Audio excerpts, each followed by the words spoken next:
Don't just watch in the dark. Click subscribe, like, and join now. Before we begin, tell me, where are you listening from and what time is it there? The Book That Called Me. The streets of Chicago were slick with rain, reflecting the dim orange glow of streetlights like shattered mirrors. It was 5 in the morning, and the city seemed to hold its breath under a heavy sky streaked with gray clouds. The storm had rolled in from Lake Michigan without warning, drenching everything in sight. Victoria Evans stood on the corner of Wabash Avenue, clutching her coat tighter around herself as she waited for the traffic light to change. She hated mornings like this, cold, wet, and eerily quiet, but her job at the library demanded punctuality. Victoria worked at Harold Washington Library Center, a towering structure that loomed over South State Street like some ancient sentinel. The building's glass facade shimmered faintly in the pre-dawn gloom, catching the occasional flash of lightning that lit up the horizon. As she approached the entrance, her shoes squelching against the wet pavement, she noticed something odd: a single book lying face down on the steps leading up to the main doors. Its cover was dark, almost black, and water pooled around it in tiny rivulets. No one else was around. The security guard, who usually manned the early shift, hadn't arrived yet. She hesitated for a moment before picking it up. The book felt heavier than it should have been, its pages damp but not entirely soaked through. There was no title on the spine or cover, just an embossed pattern of swirling lines that seemed to shift slightly when viewed from different angles. A shiver ran down her spine, though she couldn't say why. Maybe it was the way the book felt. Alive somehow, pulsing faintly in her hands. Still, curiosity got the better of her. She tucked it under her arm and pushed open the heavy glass door. Inside, the library was silent except for the faint hum of fluorescent lights overhead. Rows upon rows of shelves stretched out into shadowy corners, their contents neatly organized, yet somehow foreboding in the dim light. Victoria made her way to the circulation desk near the center of the atrium, setting the book down carefully, as if afraid it might bite. Her fingers lingered on the cover for a second longer than necessary before she pulled them away abruptly. Something about it unsettled her deeply, though she couldn't put her finger on what exactly it was. Her co-worker, Daniel Harris, arrived shortly after, yawning loudly as he shuffled toward the desk. He was tall and lanky, with messy brown hair that stuck out in all directions despite his best efforts to tame it. "Morning, Vic," he muttered, glancing briefly at the book before shrugging. "What's this?" "I found it outside," Victoria replied, keeping her voice low so as not to disturb the stillness. "It doesn't have a title or anything." Daniel raised an eyebrow but didn't comment further. Instead, he reached out to touch the book, his hand hovering above it for a moment before making contact. His expression changed instantly from mild curiosity to outright alarm. "Whoa, this thing is freezing." Victoria nodded, though she hadn't thought much of the temperature earlier. Now that Daniel mentioned it, the air around the book did seem colder, almost unnaturally so. She watched as he flipped it open cautiously, revealing blank pages that looked yellowed with age despite being completely dry, or at least they appeared blank at first glance. When Daniel tilted the book slightly toward the light, faint words began to emerge, written in ink that shimmered like oil slicks.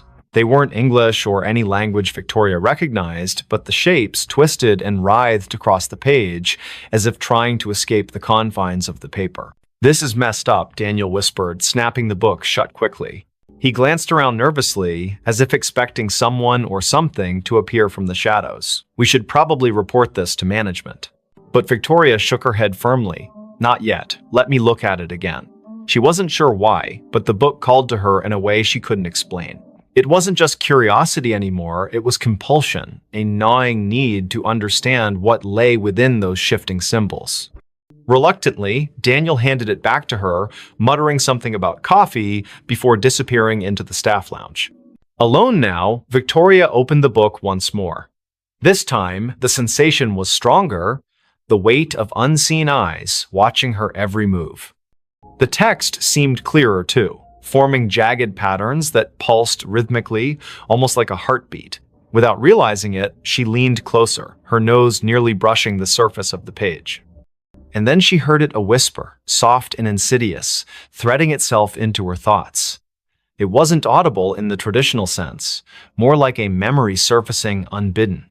The voice spoke in fragments, disjointed phrases that coalesced into meaning only when she focused hard enough. "Find me," it said. "Free me." Startled, Victoria slammed the book shut, her heart pounding wildly in her chest. Had Daniel heard it? Was she imagining things? She glanced toward the staff lounge, half expecting him to come running out, but there was no sign of him, just silence and the oppressive weight of the library closing in around her. For the rest of the day, Victoria tried to focus on her duties, shelving returned books and assisting patrons with research queries. But the presence of the mysterious volume weighed heavily on her mind. It sat on the edge of her desk, seemingly innocuous yet impossible to ignore. Every time she passed by, she swore she could feel it humming softly, vibrating with suppressed energy. By late afternoon, the temptation became unbearable. She locked herself in the staff break room, determined to decipher even a fraction of what the book contained. The whispers returned almost immediately, louder this time, overlapping each other until they formed a cacophony of voices.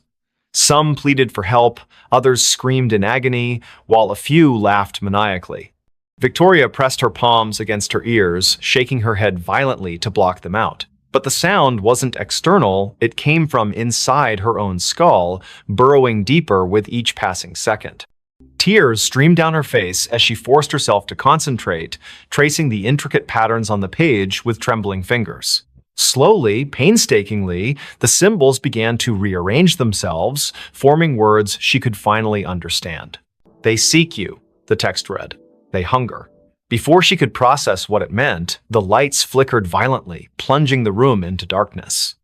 A low rumble echoed through the building, like distant thunder, but somehow wrong, unnatural.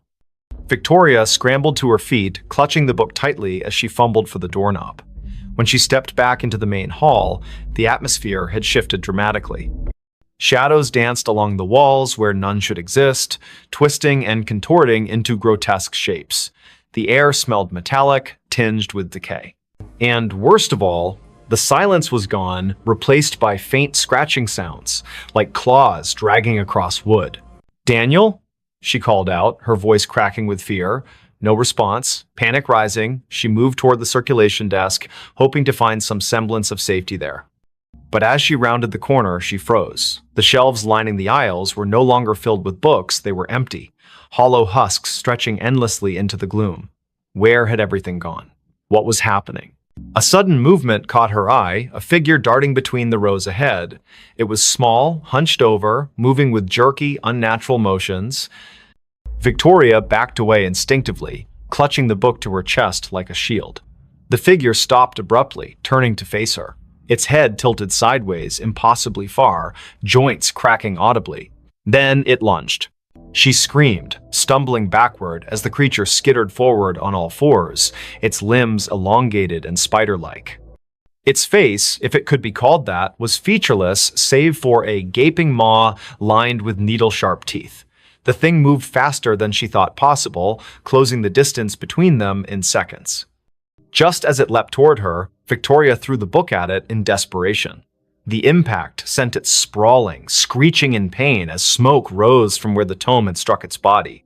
Seizing the opportunity, she bolted toward the exit. Outside, the rain had intensified, soaking her instantly as she sprinted down the steps. Thunder boomed overhead, drowning out the sound of her frantic footsteps. She didn't stop running until she reached her car, slamming the door shut behind her and locking it with shaking hands. Breathing heavily, she glanced at the passenger seat and froze. The book sat there, dripping wet, its cover cracked open slightly to reveal glowing symbols etched onto the inner pages. "No," she whispered, reaching out tentatively. "How did you?" The car rocked violently as something slammed into the roof, denting the metal inward. Another crash followed, then another, accompanied by guttural growls that reverberated through the vehicle. Victoria ducked low, covering her head as shards of glass rained down from the shattered windshield. Through the chaos, she saw the library in the distance, its windows pulsing with sickly green light. The book vibrated fiercely in her lap, urging her to return. Against her better judgment, she obeyed. Back inside, the scene had changed again. The aisles were intact now, stocked with books as if nothing had happened, yet the oppressive feeling lingered, thicker than ever. The whispers grew louder, converging into a single voice that spoke directly to her. "You cannot run," it hissed. "You are mine now." Victoria spun around, searching for the source, but found only emptiness. Until she saw him, the man standing at the end of the aisle, partially obscured by shadows. He wore a tattered suit, his skin pale and translucent, eyes sunken and hollow. In his skeletal hands, he held a copy of the same book she carried. "Michael Parker," he rasped, taking a step closer. "I've been waiting." And then the world dissolved into darkness. When Victoria awoke, hours later, she was seated at the circulation desk. The library was empty, bathed in the golden light of dawn filtering through the windows. For a moment, she thought it had all been a nightmare. But when she looked down, the book lay open before her, its pages filled with fresh writing. "They will come for you next." Slender Man stalked my family. It was a summer evening in the small town of Willow Creek, nestled deep within the dense forests of Maine. The sun had dipped below the horizon, casting long shadows across the landscape and painting the sky with hues of orange and purple. At 8:30 p.m., the air was cool but humid, carrying with it the earthy scent of pine trees and damp soil. Inside their modest home on Maple Lane, the Thompson family, Michael, his wife Emily, and their two children, 8-year-old Jake and 5-year-old Lily, were settling in for the night. The house itself was unremarkable, a typical suburban dwelling with white walls, wooden floors, and large windows that offered a view of the sprawling forest behind their property. But tonight, those windows would become more than just glass pans. They would serve as portals to something far darker, lurking beyond the tree line. Little did the Thompsons know, their peaceful evening was about to take a terrifying turn. As Michael sat at the kitchen table grading papers from his job as a high school teacher, Emily busied herself washing dishes in the sink. Jake and Lily played quietly in the living room, giggling as they built a tower out of blocks. The atmosphere was calm, almost serene, until Jake suddenly froze mid-laugh. His wide eyes stared intently toward the window beside him, his little hands clutching the block tightly. "Mom? Dad?" He called out hesitantly, his voice trembling slightly. Is someone outside?" Emily turned around quickly, her heart skipping a beat as she followed her son's gaze. At first glance, nothing seemed amiss. The trees swayed gently in the breeze, and the only sounds were the chirping crickets and rustling leaves. But then, faintly etched against the fading light of dusk, stood a figure. Tall, impossibly so, with limbs that stretched unnaturally long and thin. Its face was obscured by darkness, but its presence radiated an undeniable menace. Emily gasped, dropping the dish she held, which shattered noisily on the floor. "Who's there?" Michael demanded, rushing into the living room. He grabbed the flashlight resting near the door, flicking it on instinctively. The beam of light illuminated the yard, revealing nothing but empty space where the figure had been moments before. Yet, despite its disappearance, the sense of unease remained palpable, hanging heavy in the air like a storm cloud ready to unleash chaos. Jake clung to Emily's leg, tears streaming down his cheeks as he whispered, "He was watching us." He looked right at me. Lily, too young to fully grasp what was happening, simply hugged her brother tightly, her own fear mirroring his. Michael scanned the perimeter through the windows again, his jaw clenched tightly. "Stay inside," he instructed firmly. "I'll check around the house." Grabbing a baseball bat from the garage, Michael ventured cautiously into the backyard. The moon had risen higher now, bathing the area in silvery light. Every shadow appeared sinister, every movement suspicious. As he rounded the corner of the house, his breath caught in his throat. There, standing motionless beneath the towering oak tree, was the figure once again. It made no sound, no gesture, just stood there, its elongated arms hanging limply at its sides, staring directly at him. Michael stumbled backward, nearly dropping the bat as panic surged through his veins. "What do you want?" he shouted, his voice shaking despite his efforts to sound brave. The figure didn't respond, nor did it move closer. Instead, it tilted its head slightly, an action so unnatural it sent shivers down Michael's spine. Without waiting for another moment, he sprinted back inside, slamming the door shut behind him and locking it securely. Inside, the family huddled together in the living room, hearts pounding wildly. "We need to call the police," Emily suggested, reaching for her phone. But when she dialed, the line was dead, no signal, no connection. Panic began to spread like wildfire among them. "Try the landline," Michael urged, already moving furniture to barricade the front door. Emily did as instructed, but the result was the same haunting dial tone greeted her instead of a live operator. Hours passed, each one feeling like an eternity. The family took turns peering out the windows, searching for any sign of the mysterious figure. Occasionally, they caught glimpses of movement, always fleeting, always just enough to keep them on edge. By midnight, exhaustion started to set in, but sleep was impossible. The tension in the air was suffocating, pressing down on them with relentless intensity. Around 2:00 a.m., Lily woke up crying, claiming she saw the figure staring at her through her bedroom window. Emily rushed to comfort her, bundling her into her arms and bringing her downstairs to join the rest of the family. Together, they formed a tight circle, drawing strength from one another's presence. Michael lit candles, hoping the warm glow might provide some semblance of comfort, though deep down, none of them believed it could truly ward off whatever evil prowled outside. Just after dawn broke, casting golden rays of sunlight across the landscape, the figure finally disappeared. Whether it retreated due to the approaching day or merely chose to vanish, none of the Thompsons knew. What they did know was that their lives had changed irrevocably. That night marked the beginning of a series of unsettling events, strange noises in the attic, missing items appearing in odd places, and eerie whispers echoing through the halls when no one else was present. Days turned into weeks, and the phenomenon persisted.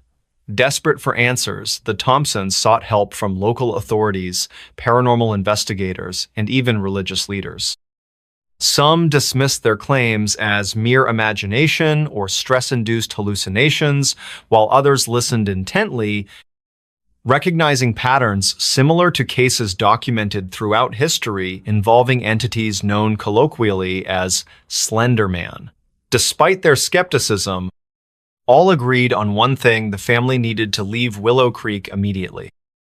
Reluctantly, the Thompsons packed up their belongings and moved to a new town hundreds of miles away. They hoped distance would sever the connection between them and the entity that haunted their former home. For a time, peace returned to their lives. Jake and Lily adjusted to their new surroundings, making friends and finding joy in everyday activities. Michael resumed teaching, while Emily found solace in volunteer work at a community center. But the respite was short-lived. One fateful evening, as the family gathered for dinner in their new home, Jake mentioned seeing a tall man outside his window. This time, the figure wasn't wearing a suit, it wore nothing at all, blending seamlessly with the shadows cast by the setting sun. Emily dropped her fork, her hand flying to cover her mouth as realization dawned upon her. No matter how far they ran, no matter how hard they tried to escape, the entity continued to stalk them, drawn inexorably to their family by forces neither science nor religion could explain. Years later, the Thompsons still carry the burden of that encounter. They speak sparingly about it, choosing instead to focus on building a life free from fear. Yet, every now and then, during quiet nights when the world seems most still, Michael glances nervously out the window, searching for signs of movement among the trees. And though he tells himself repeatedly that it's over, deep down, he can't help but wonder if the Slender Man is still out there watching, waiting, planning his next move. Next story. The Unsolved Case of Room 606. The Hotel Room That Never Existed. I never thought I'd be sitting here telling you this story. It's not something anyone would believe if they hadn't experienced it themselves. But the truth is, some things in life are too strange to ignore. and room 606 was one of them. Let me start from the beginning. It all began with a phone call late one night, a voice on the other end that sounded like someone trying desperately to warn me about something I couldn't yet understand. "Don't go there," it whispered before disconnecting abruptly. At first, I dismissed it as a prank or just another sleepless night getting the better of me. But then, the emails started coming. Anonymous messages filled with cryptic warnings. "Room 606 doesn't exist, but it will find you."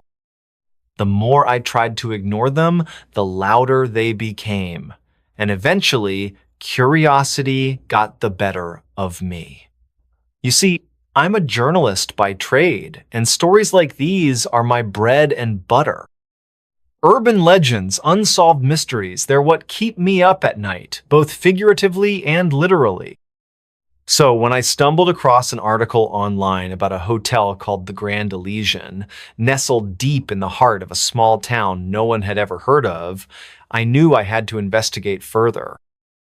According to local lore, the Grand Elysian wasn't just any ordinary hotel, it was infamous for its mysterious past.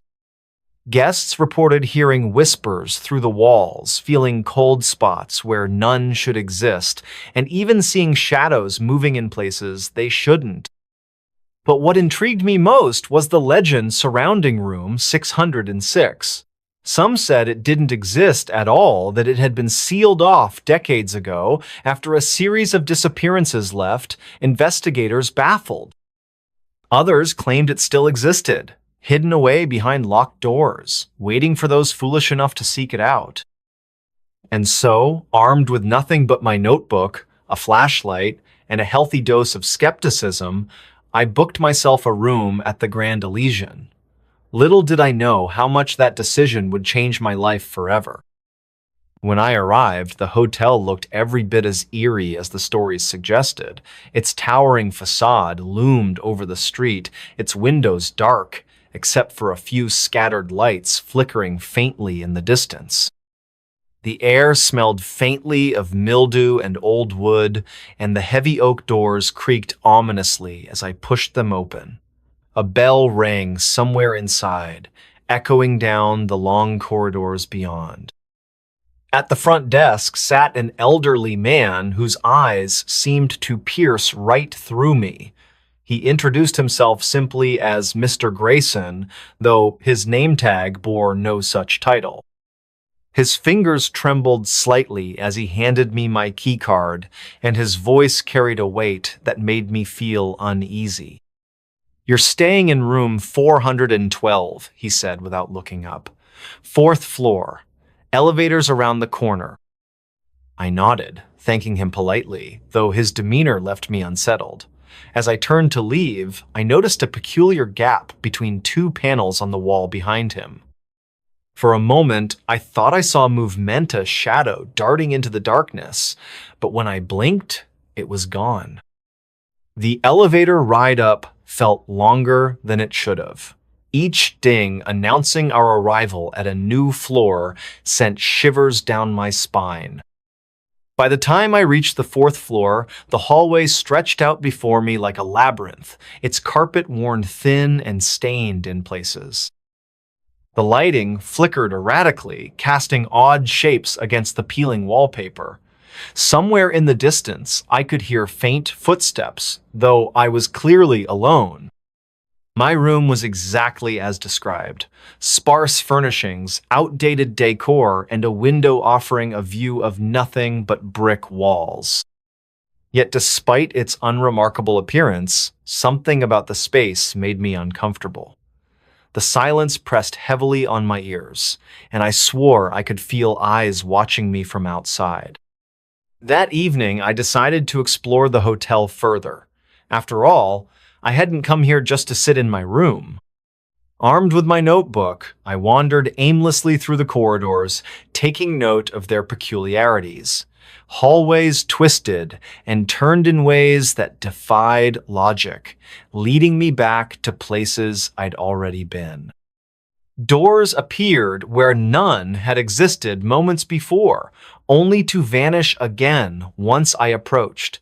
It was maddening and utterly fascinating. Then came the whispers.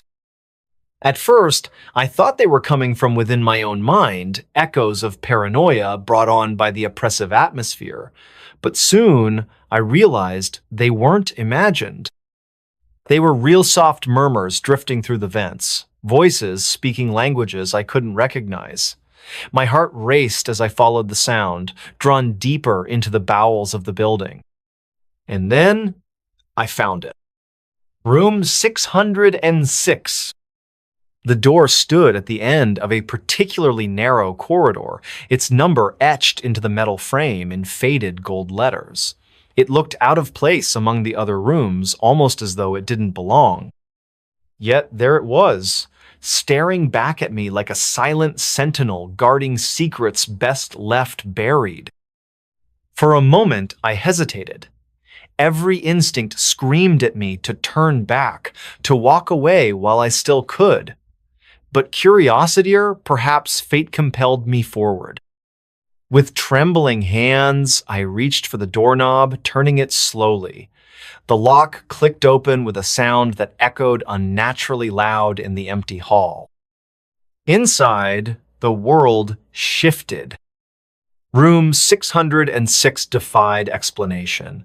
The walls seemed to breathe, expanding and contracting as though alive.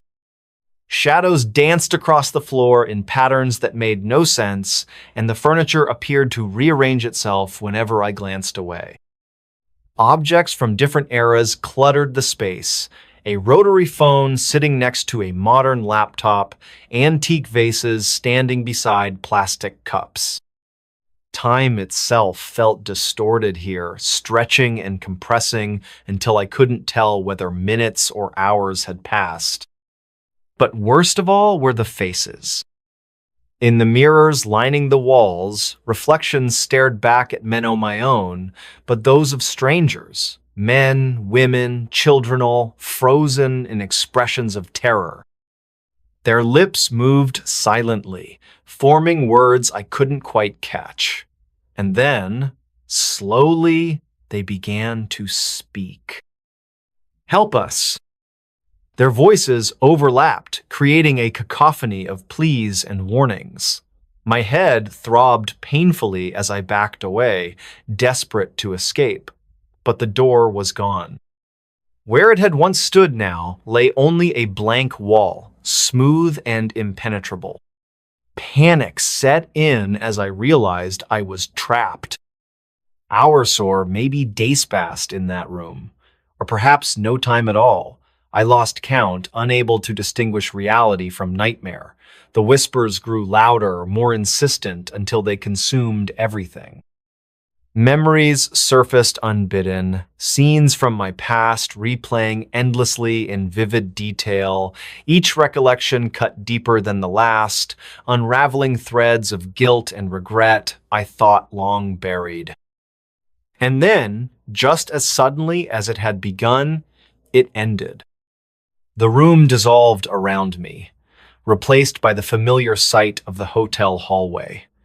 The door to room 606 hung open, though I couldn't recall leaving. Shaking uncontrollably, I stumbled back to my own room, collapsing onto the bed as tears streamed down my face. Days later, I returned home, determined to put the ordeal behind me. But the memories lingered, haunting me in ways I couldn't explain. When I tried to recount my experience to others, they dismissed it as nonsense. No one believed Minot, even myself sometimes. Records showed no mention of room 606. Employees denied its existence entirely. Yet deep down, I knew it was real. Because every night, as I lie awake in the dark, I can still hear the whispers calling my name. And sometimes, when I least expect it, I swear I see the number 606 carved into the walls of my own apartment. Next story. Time didn't exist here, but I was still awake. Hello? Can anyone hear me? My name is Alex. This isn't going to make much sense at first, but I need to tell someone what happened, what's still happening. Because, if you're listening to this right now, then it might already be too late. It started with a walk, just a simple hike through the woods behind my house. You know how it goes, you take a shortcut home after work, or maybe you're trying to clear your head after a long day. That's all it was supposed to be, a quiet escape from reality. But something about that forest felt different today. Wrong, almost. The air smelled stale, like it hadn't moved in years. The trees stood unnaturally still, their branches twisted into shapes that looked more like claws than growth patterns, and there were no birds. No insects buzzing around me, just silence.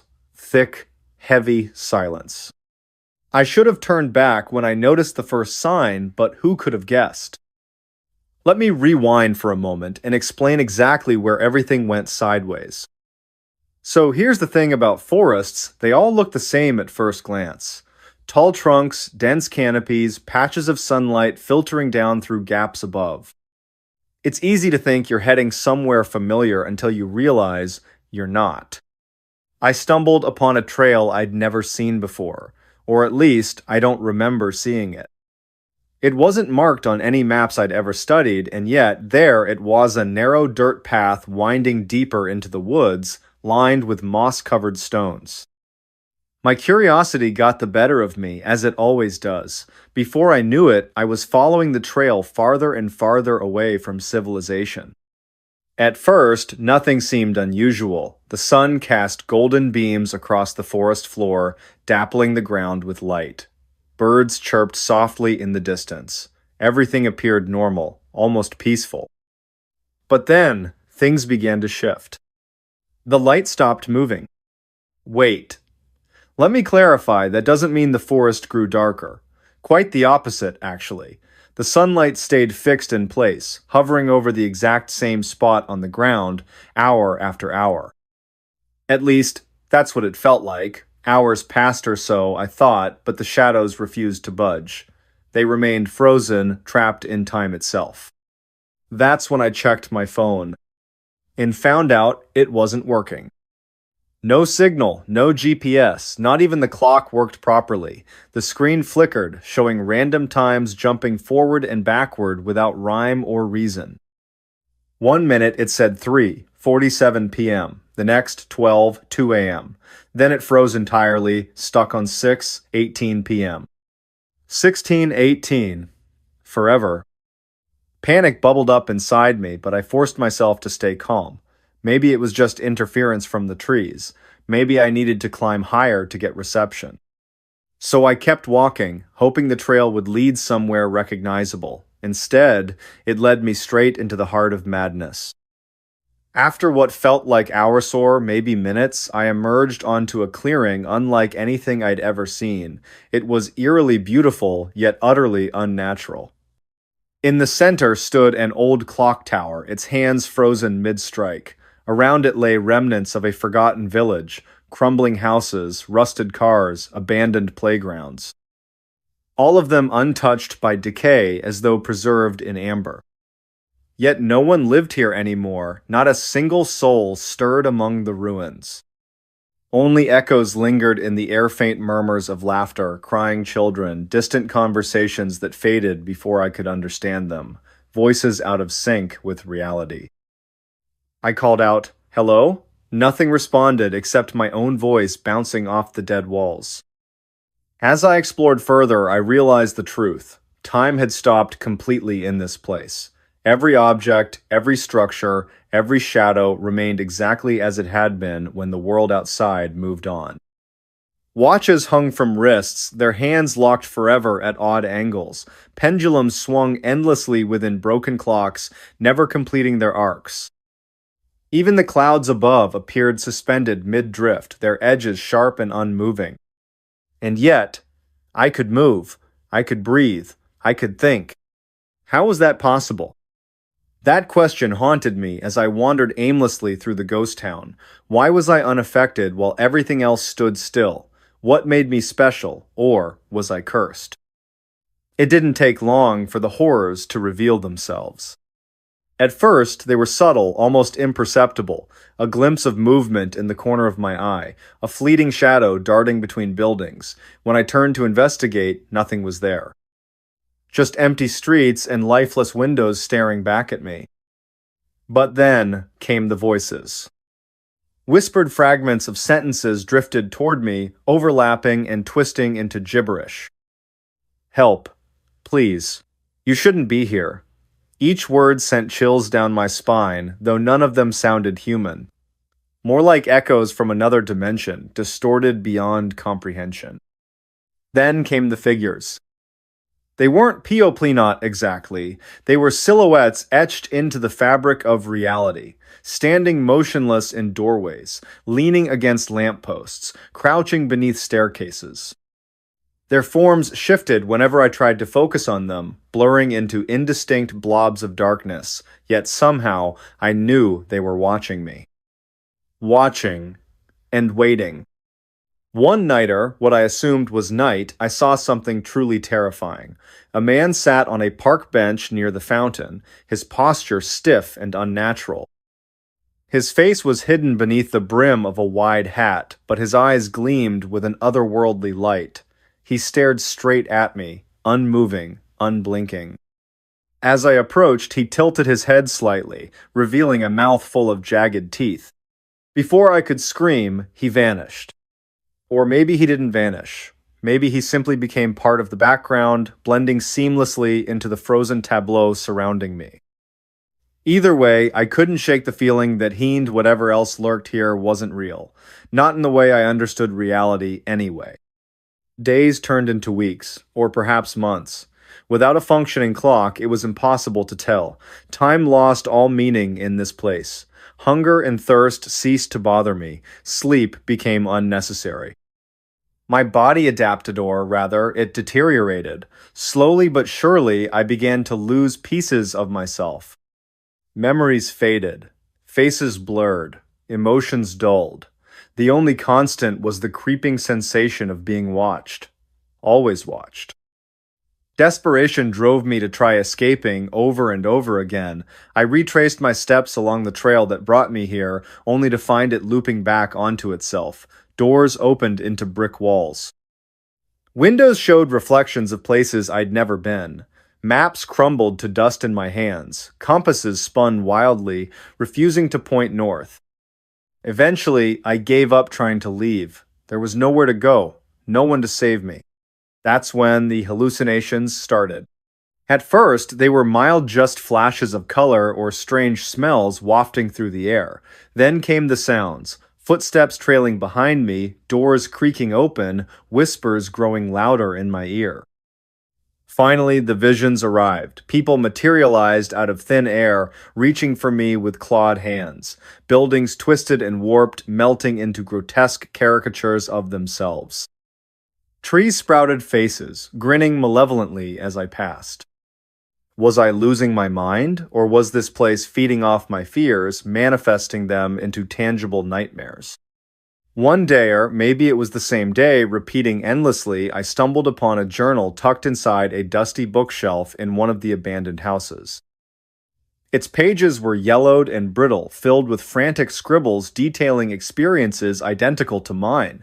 The writer described finding the forest, entering the village, realizing they were trapped. Over time, their entries grew shorter, more desperate, until finally, "It knows I'm here." Those words echoed in my mind long after I closed the journal. Or, what was it? And why did it want us here?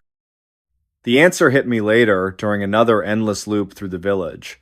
While examining the clock tower more closely, I noticed something I hadn't seen before: carvings etched into the stone base. Symbols resembling ancient runes spiraled upward, forming intricate patterns that pulsed faintly with an inner glow. As I touched them, visions flooded my mind. I saw others like medicines, hundreds, maybe thousands, Saul caught in this timeless prison. Some screamed, others wept. A few smiled serenely, accepting their fate. Each vision ended the same way, a figure cloaked in shadows stepping forward, pulling the victim into darkness. When the visions faded, I understood. This place wasn't meant to trap us, it was meant to harvest us. Our consciousness, our memories, our very essence fed whatever entity resided here. We were its fuel, sustaining its existence in a realm outside of time. And I was next. If you're hearing this, then I failed. Somehow, you found your way here just as I did. Please, don't make the same mistake.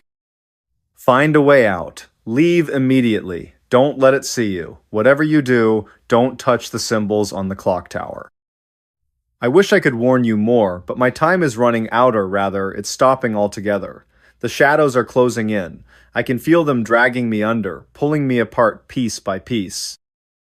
Just promise me one thing. Tell someone about this place. Make sure they know it exists. Maybe someday, someone will figure out how to stop it. Goodbye. Next story. The eyes behind the barn wall. The wall watched me back. It started with a letter, a plain white envelope that arrived at my door one morning, its edges worn and creased as though it had been passed through countless hands before reaching mine. My name was scrawled across the front in shaky handwriting letters, slanted and uneven, like they'd been written by someone who hadn't held a pen in years. Inside was even stranger. No greeting, no explanation, just a single sentence typed on yellowed paper. Take care of what's yours. Beneath it, an address I didn't recognize. I stared at the note for a long time, trying to figure out who would send me something so cryptic. Then I noticed the postmark came from a place called Willow Hollow, a tiny farming town nestled deep in the countryside, somewhere I'd never heard of until now. That night, I couldn't sleep. Every time I closed my eyes, I saw those words again. Take care of what's yours. It felt personal, urgent even. By sunrise, curiosity, or maybe something darker, had won. I packed a bag, grabbed the keys to my car, and set off toward Willow Hollow. The drive took hours. The roads grew narrower the farther I went, twisting through dense forests and rolling fields dotted with cattle grazing lazily under the pale autumn sun. When I finally reached the address on the letter, I found myself staring at a crumbling farmhouse surrounded by overgrown weeds. The paint was peeling, windows cracked, and vines snaked their way up the sides of the house like veins spreading beneath skin. But it wasn't the house that caught my attention first. Off to the side, partially hidden behind tall grasses, stood the barn. An old red structure, faded but still standing tall against the weight of decades. There was something about it, something unsettling. Even from a distance, it seemed unnaturally quiet, as if everything around it had fallen silent just to let me notice it. As I approached, the air grew colder. Not the kind of chill you get from walking into shade, but deeper, heavier, like stepping into a memory you'd rather forget. The barn doors creaked open as I pushed them, revealing rows of dusty tools hanging crookedly on the walls, bales of hay stacked haphazardly in corners, and cobwebs strung between every beam. Everything smelled musty like damp wood and decay. For a moment, I hesitated. Something about this place made my stomach twist not fear exactly, but unease, a nagging feeling that I shouldn't be here.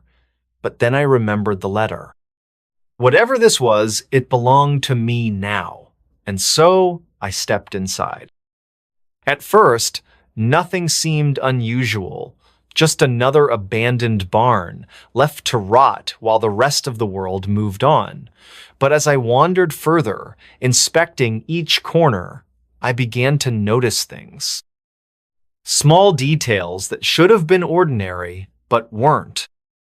Like how the animals avoided certain areas.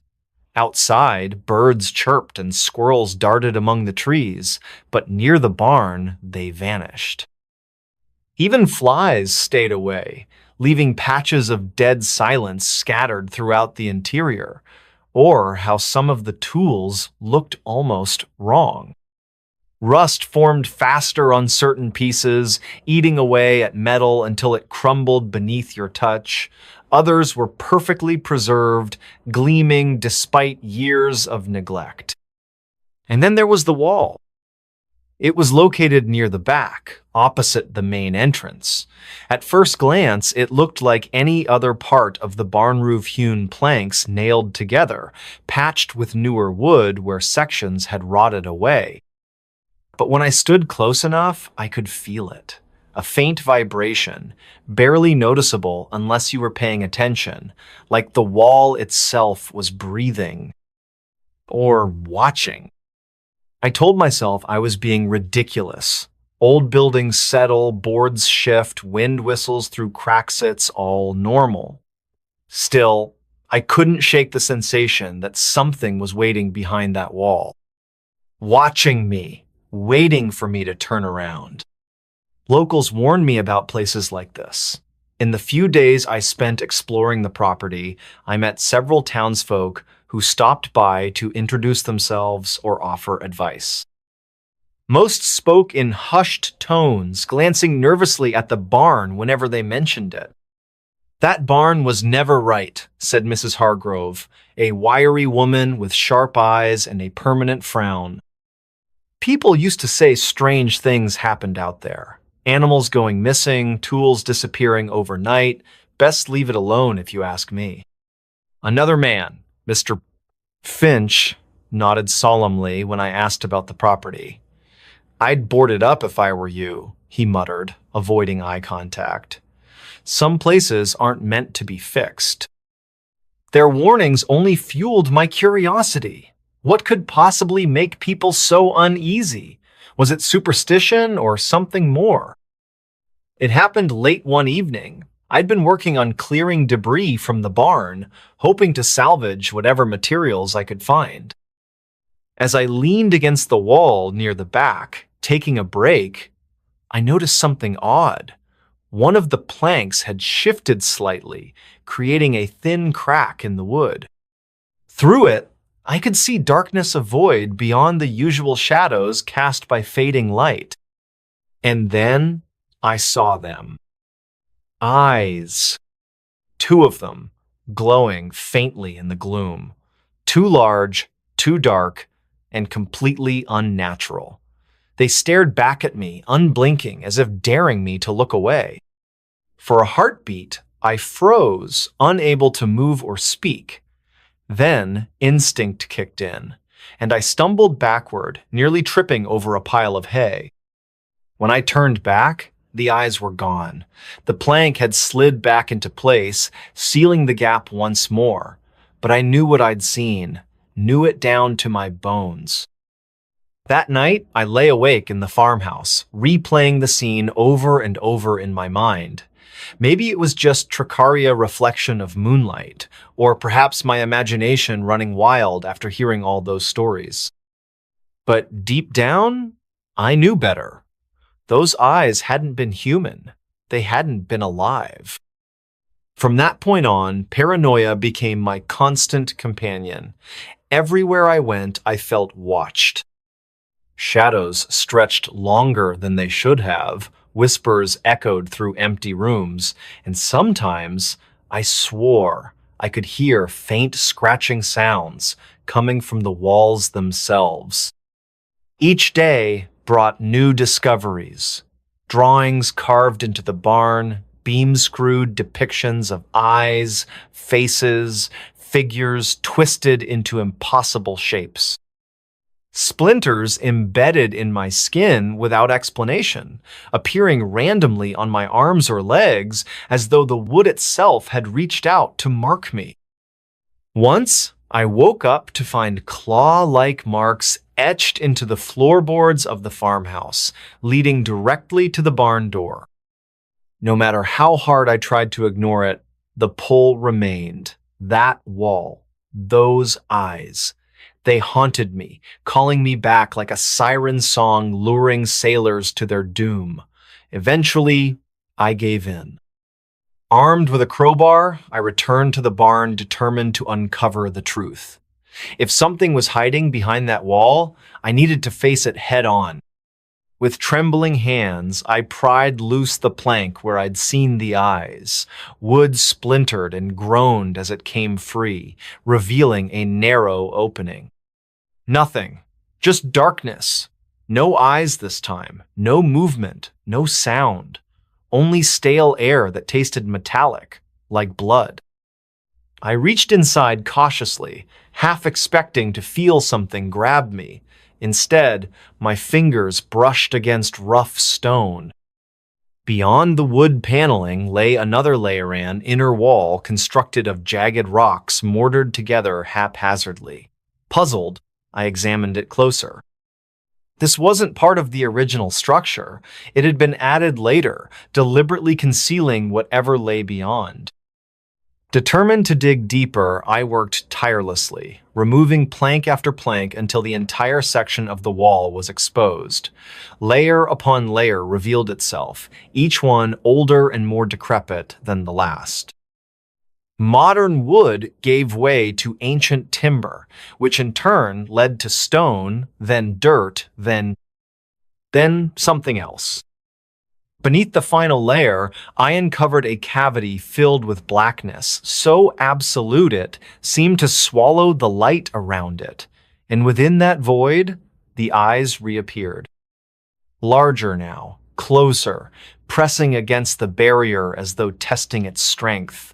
They blinked this Timonot naturally, but deliberately, as if mocking me. A low, guttural whisper filled the air, vibrating through my chest. Words I couldn't understand, yet somehow knew their meaning. Fear, hunger, desire. Before I could retreat, the wall shuddered. Cracks spiderwebbed across the surface, widening with alarming speed. From one fissure, a hand emerged, pale and skeletal, fingers curling as if reaching for me. I stumbled back, dropping the crowbar as terror gripped my throat. The hand disappeared as quickly as it had come, retreating into the darkness. But the eyes remained, glaring at me with an intensity that burned like fire. They didn't blink anymore, didn't need to. After that night, everything changed. Sleep eluded me, replaced by fragmented dreams of endless walls stretching into infinity. In them, I stood frozen as the eyes multiplied, growing larger and closer until they consumed everything. When I woke, I often found myself standing outside the barn, staring blankly at the wall as though drawn there against my will. Obsession consumed me. Each day, I returned to the barn, chipping away at the wall piece by piece, driven by a compulsion I couldn't explain. Sometimes, I thought I caught glimpses of myself reflected in the cracks, and it wasn't me. Not entirely. My face distorted, elongated, features warped into something monstrous. One evening, I realized I hadn't eaten or slept in days. My body ached, muscles twitching uncontrollably, yet I couldn't stop. The wall demanded my attention, its presence overwhelming every thought, every action, and those eyes, they followed me everywhere now, even when I wasn't near the barn. Blinking, shifting, always watching. Finally, I broke through. The last plank fell away, revealing a space devoid of anything familiar. No stone, no dirt, no wood, just blackness, pulsating and alive. The eyes swarmed toward me, filling the void like stars in a midnight sky. Whispers surged louder, drowning out rational thought, pulling me forward step by step. I don't remember much after that, only fragments. the sensation of falling, weightless and infinite, voices speaking in tongues I couldn't comprehend, light erupting from the darkness, blinding and eternal. When I came to, I was lying in the barn, surrounded by shattered wood and rubble. My hands were raw, bleeding, nails torn to shreds. Across from me, the wall stood intact once more, seamless and unbroken as if nothing had ever happened. But something had. Because when I stood and turned to leave, I caught a glimpse of my reflection in the cracked window pane. And the eyes staring back weren't mine. They never had been. The room behind the wall. Rain poured relentlessly over Anchorage as Daniel Harris drove through the deserted streets of the city just before dawn. The windshield wipers struggled to keep up with the deluge, while his headlights barely pierced the darkness, reflecting off the slick asphalt where puddles grew larger by the minute. He had moved to Alaska 3 months ago, seeking a fresh start after his divorce, finding solace in the isolation and cold weather that matched his mood. His new job at the local library kept him busy during the day, but the nights were long and lonely in his rented apartment on the outskirts of town.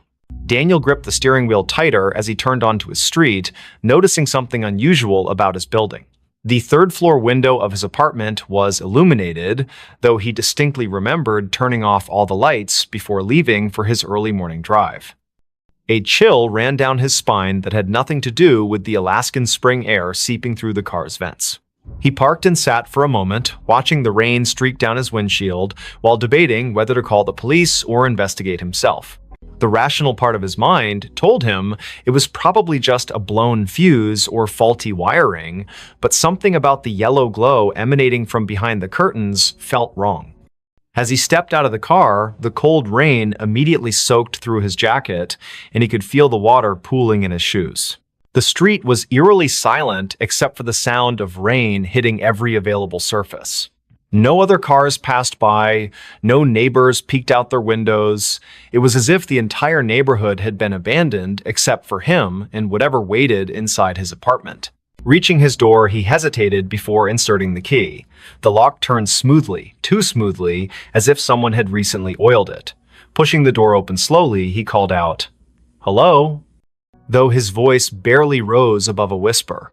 The hallway light was on, which he definitely hadn't left that way. His heart pounded in his chest as he stepped inside, closing the door behind him with a soft click. The apartment seemed undisturbed at first glance. His coat still hung on the rack, his shoes remained neatly by the entrance, but something felt fundamentally different about the space. As he moved further into the living room, he noticed small details that sent warning signals through his mind. The books on his coffee table were slightly askew, not dramatically so, but enough to suggest they'd been handled recently. His laptop, which he always closed when leaving, was open and displaying the screensaver. More disturbingly, there was a faint smell in the air, something metallic and organic that made his stomach churn. It wasn't quite blood, but it carried the same primal warning that danger had been here, lingered, and might return at any moment.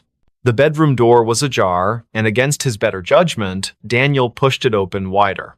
Everything appeared normal until he noticed the closet door was slightly open, revealing a shadowy gap between the wall and the frame. He never left that door open, not since moving in. As he approached, he heard a soft creak from somewhere deep within the walls, like wood settling but with an unnatural rhythm. The sound repeated itself, growing louder and more insistent, then stopped abruptly. His breath caught in his throat as he realized the noise wasn't coming from the building's old structure, but rather from behind the wall itself. The next morning, Victoria Evans arrived at Daniel's apartment complex for their scheduled meeting. They had connected through a local support group for newcomers to Anchorage, bonding over their shared experiences of adjusting to life in Alaska. She stood outside his door, knocking repeatedly while checking her watch. The rain had lessened to a drizzle, but dark clouds still pressed heavily against the sky. When there was no answer after several minutes, she tried the door handle and found it unlocked. Inside, the apartment was deathly quiet, with an oppressive atmosphere that made her skin crawl despite the warmth of the heating system. Victoria called out Daniel's name as she entered, immediately noticing the same subtle signs of disturbance he had observed earlier. On the kitchen counter, she spotted his phone charger still plugged in, its cord coiled neatly, evidence that he hadn't planned to be gone long. In the living room, the books on the coffee table caught her attention. She recognized some of the titles. They were ones Daniel had mentioned reading recently, but now they seemed arranged in a pattern that suggested deliberate placement rather than casual browsing. Her unease grew as she noticed scuff marks on the carpet leading toward the bedroom. In the bedroom, Victoria's trained eye, honed from years working as a social worker, detected details others might miss. The closet door was indeed open, but what drew her attention was the baseboard along the far wall.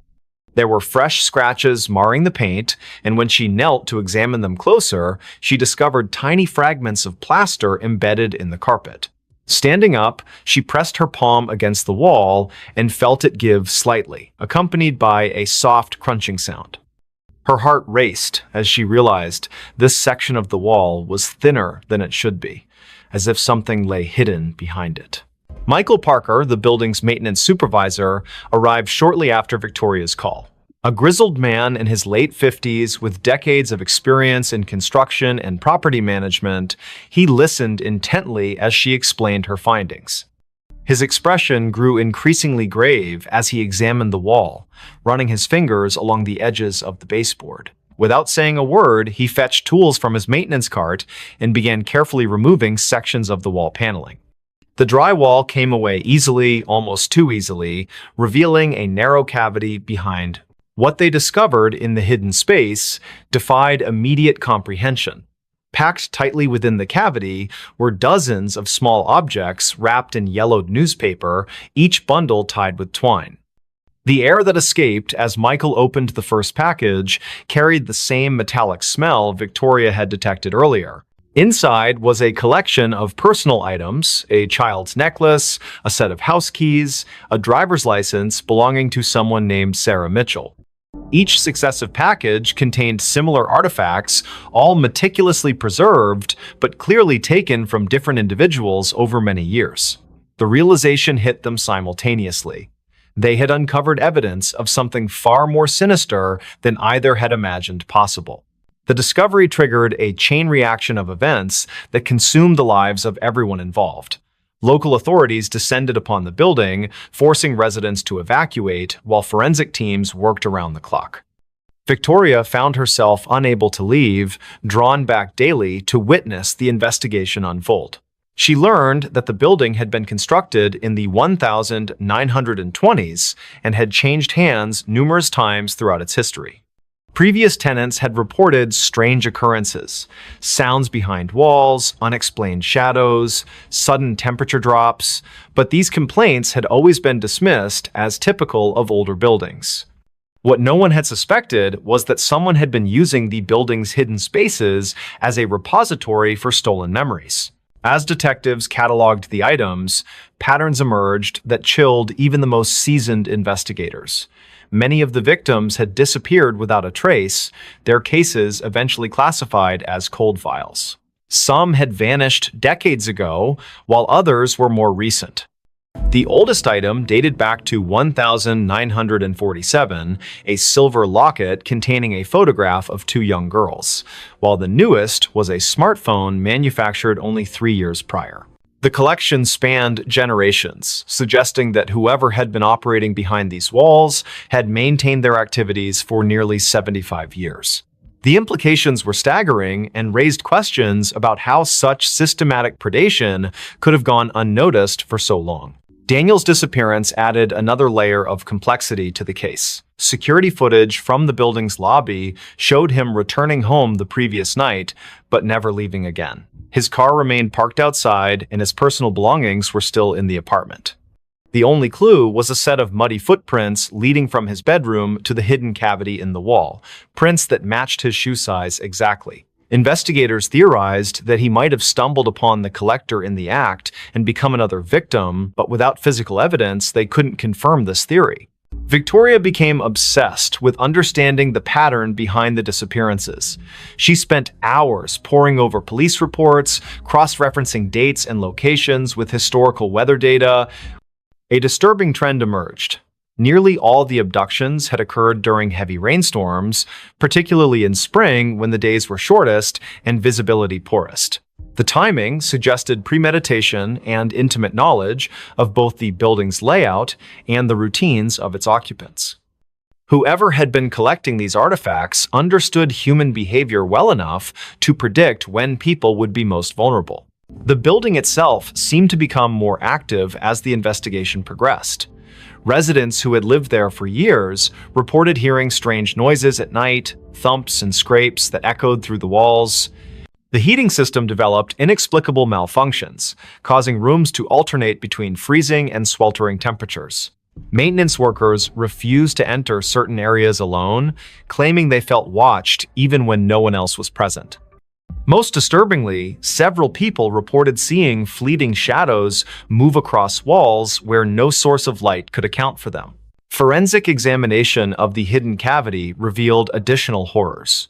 Deep gouges marred the wooden framework, and analysis showed traces of human tissue embedded in the splinters. Blood spatter patterns suggested violent struggles had taken place within the confined space, though the lack of bodies complicated efforts to reconstruct specific events. The collector had apparently used the cavity as both storage and execution chamber, creating a macabre shrine to their crimes. Experts noted that the care taken in preserving each artifact spoke to a deep psychological pathology, possibly rooted in trauma or obsession. Detectives identified a potential suspect through painstaking research into the building's ownership history. A man named Edgar Thompson had purchased the property in 1946 and managed it until his death in 1982. Records showed he had lived in the very apartment where Daniel had resided, and multiple former tenants recalled rumors about strange noises emanating from his unit.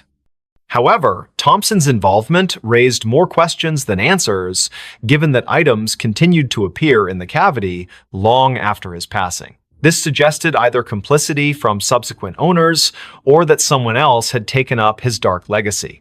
Victoria's investigation took a personal turn when she discovered her own grandmother's name among the list of missing persons. Margaret Evans had vanished in 1963 while visiting Anchorage, leaving behind only a hotel receipt and unanswered questions. The revelation shook Victoria to her core, transforming her professional interest into something far more visceral. She found herself spending nights in the vacant building, sitting in the empty apartment, and listening to the walls breathe with secrets that refused to remain buried.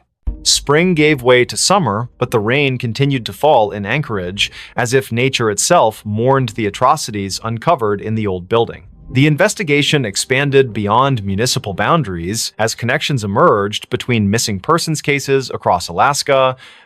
Detectives identified a network of similar hidden spaces in other buildings throughout the state, each containing its own collection of stolen lives.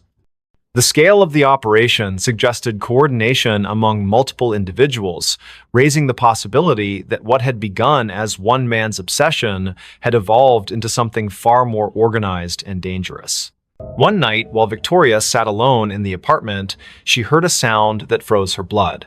From behind the newly repaired wall came the unmistakable creak of footsteps, slow and deliberate. She grabbed her phone to call for help, but found no signal in the suddenly dead zone of the building. The footsteps grew closer, accompanied by the soft rustle of fabric brushing against wood. Then came a voice, barely audible but unmistakably human, whispering words that made her skin crawl. "You shouldn't have looked. You shouldn't have seen." The voice sounded ancient, yet familiar, carrying echoes of countless voices absorbed over decades. The police response team arrived 20 minutes later, bursting into the apartment with weapons drawn. They found Victoria unconscious on the floor, her phone shattered beside her. Paramedics determined she had suffered a severe panic attack but would recover. Yet when they examined the wall where she claimed to have heard the voice, they discovered something that defied explanation. Fresh scratches marred the newly installed drywall, forming words that spelled out a single chilling message: "Not done yet." The marks were too high for anyone to reach without assistance, and security cameras showed no one entering or leaving the apartment during the crucial time period. As weeks turned into months, the case remained unsolved despite mounting evidence. The building was eventually condemned, deemed structurally unsafe due to unforeseen damage discovered during renovations. Residents scattered to different parts of the city, but many reported feeling eyes upon them in their new homes, especially during rainstorms. Victoria returned to her work as a social worker, but found herself constantly looking over her shoulder, certain that whatever had operated in those walls continued to watch from the shadows. The last anyone saw of Daniel Harris was captured by a traffic camera 2 blocks from his apartment on the night he disappeared. The footage showed him walking briskly through the rain, occasionally glancing over his shoulder as if pursued. His image blurred momentarily, then reappeared moving in the opposite direction, though no one else appeared in frame. When enhanced, the video revealed something impossible. His reflection in a storefront window showed him reaching toward the camera with an expression of pure terror, though his physical form continued walking away. The file remains archived, awaiting technological advances that might explain the anomaly. Today, the building stands empty on the outskirts of Anchorage, its windows boarded up and its doors sealed with official notices. During heavy rains, passers-by claim to hear faint whispers emanating from within, voices overlapping in desperate pleas for help. Local authorities maintain regular patrols of the area, though officers assigned to these duties often request transfers after short periods. The case files remain open, gathering dust in secure archives while waiting for new leads that may never come. And somewhere, in the spaces between walls and beneath floorboards, the collection continues to grow. Mothman warned us before disaster. It was a crisp autumn evening in Point Pleasant, West Virginia, where the air carried a chill that hinted at the approaching winter. The clock read 7:45 p.m., and the sky above was painted with hues of orange and purple as the sun dipped below the horizon. In the small town nestled along the Ohio River, life moved at a leisurely pace, but tonight would be different for the Carter family: Michael, his wife Emily, and their teenage son Jake. Little did they know, an encounter with something extraordinary was about to change their lives forever. The Carter family had gathered in their living room after dinner, settling in for a quiet evening together. Michael sat on the couch reading a newspaper while Emily worked on a knitting project nearby. Jake, engrossed in a video game, occasionally paused to comment on the news stories his father shared aloud. The atmosphere was calm, almost serene, until a sudden gust of wind rattled the windows, startling them all. "What was that?" Emily asked, glancing toward the window. She rose from her seat and approached it cautiously, peering outside into the gathering darkness. Beyond the yard stretched a dense forest, its towering trees swaying gently in the breeze. At first glance, nothing seemed amiss. But then, out of the corner of her eye, she caught movementa flash of something large and winged soaring silently through the trees. Her breath hitched and she turned back to her family, her voice trembling slightly. "Did you see that?" Michael set down his newspaper, curiosity piqued. He joined Emily at the window, squinting into the distance. For a moment, there was nothing but the rustling leaves and chirping crickets.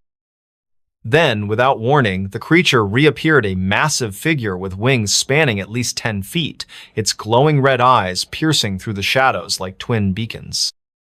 It hovered briefly before disappearing into the depths of the forest, leaving behind an unsettling silence. Jake dropped his controller, rushing over to join his parents at the window. "What was that thing?" he whispered, his voice filled with awe and fear. Michael shook his head, unable to offer an explanation. None of them had ever seen anything like it before. As they stood there, trying to process what they'd witnessed, a strange sensation settled over them, a feeling of being watched, as though unseen eyes lingered just beyond the tree line. Later that night, as the family prepared for bed, the memory of the winged creature continued to haunt them. Unable to shake the unease, Michael decided to do some research. He retrieved an old encyclopedia from the bookshelf and flipped through the pages, searching for any mention of similar sightings. To his surprise, he discovered references to a legendary entity known as the Mothman mysterious creature said to have appeared in Point Pleasant during the late 1960s, coinciding with a series of bizarre events culminating in a tragic disaster. The parallels between those accounts and their own experience were uncanny. The next morning, the Carters discussed their findings over breakfast.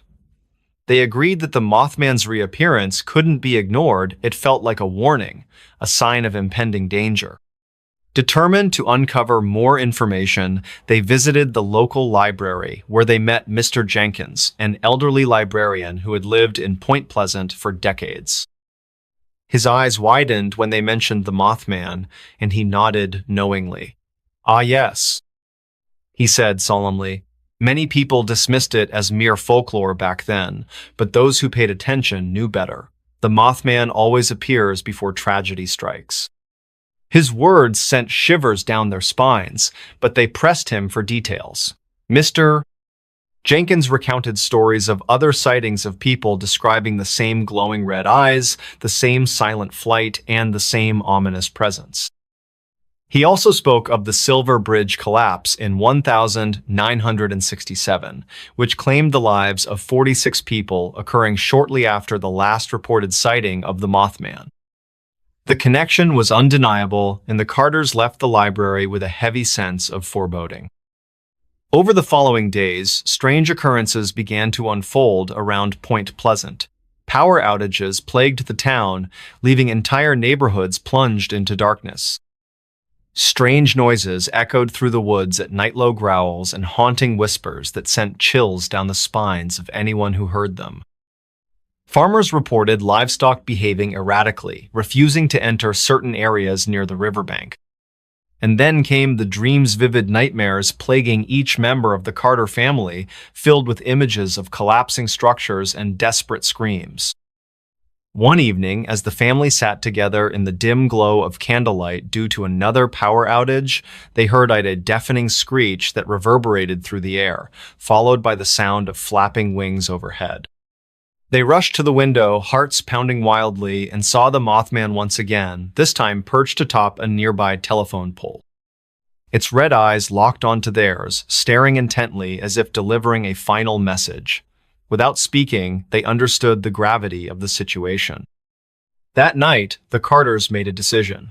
Packing only essentials, they left Point Pleasant, seeking refuge in a neighboring town.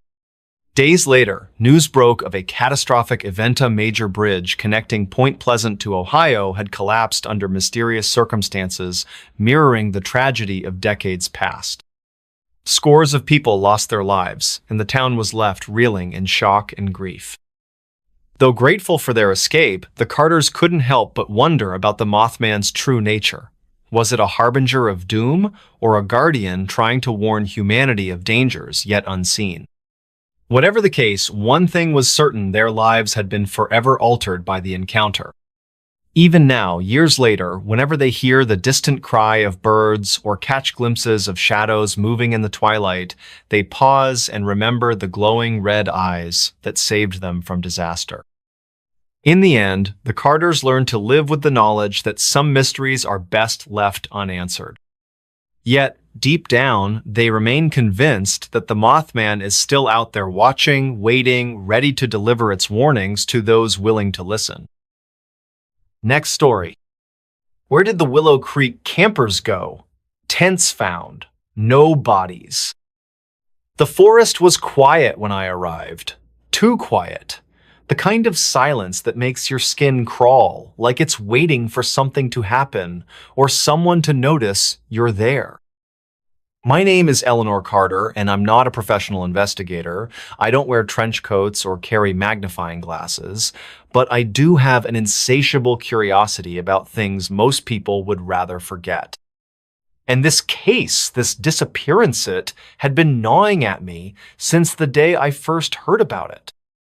It all started with a group of friends, 6 in total, who decided to spend their weekend camping in Willow Creek, a remote forest nestled deep within the Appalachian Mountains, known more for its isolation than anything else.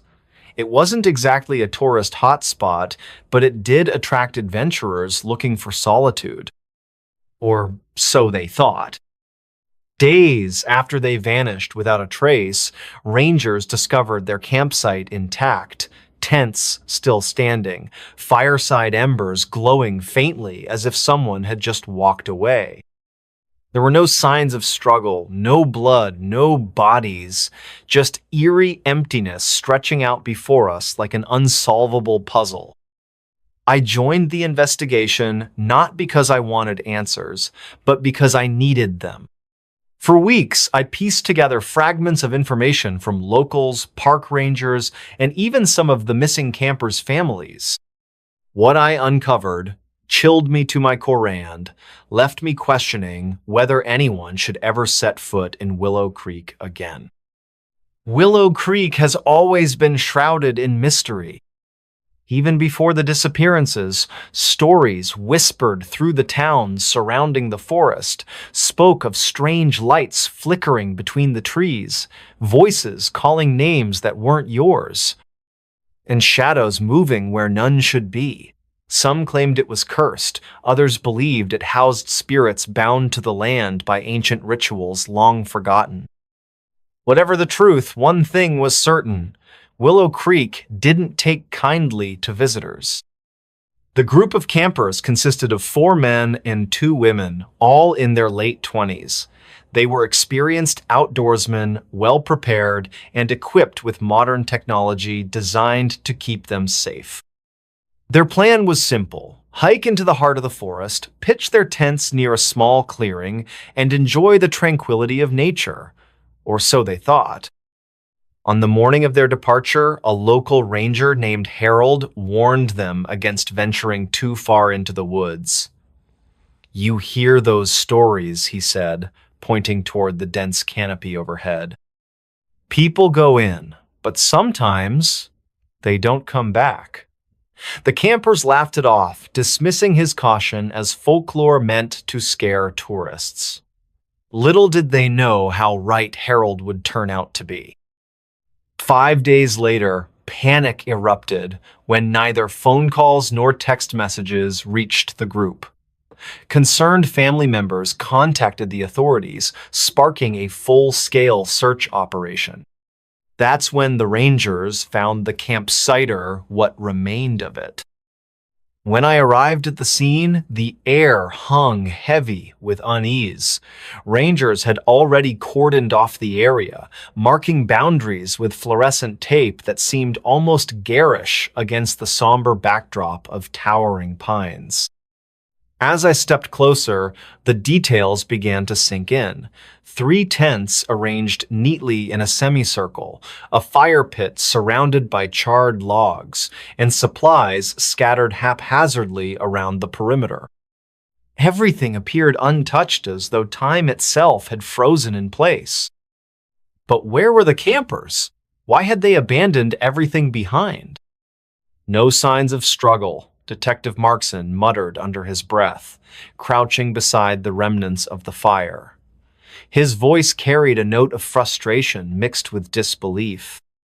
No footprints leading away from the site. It's like they just disappeared.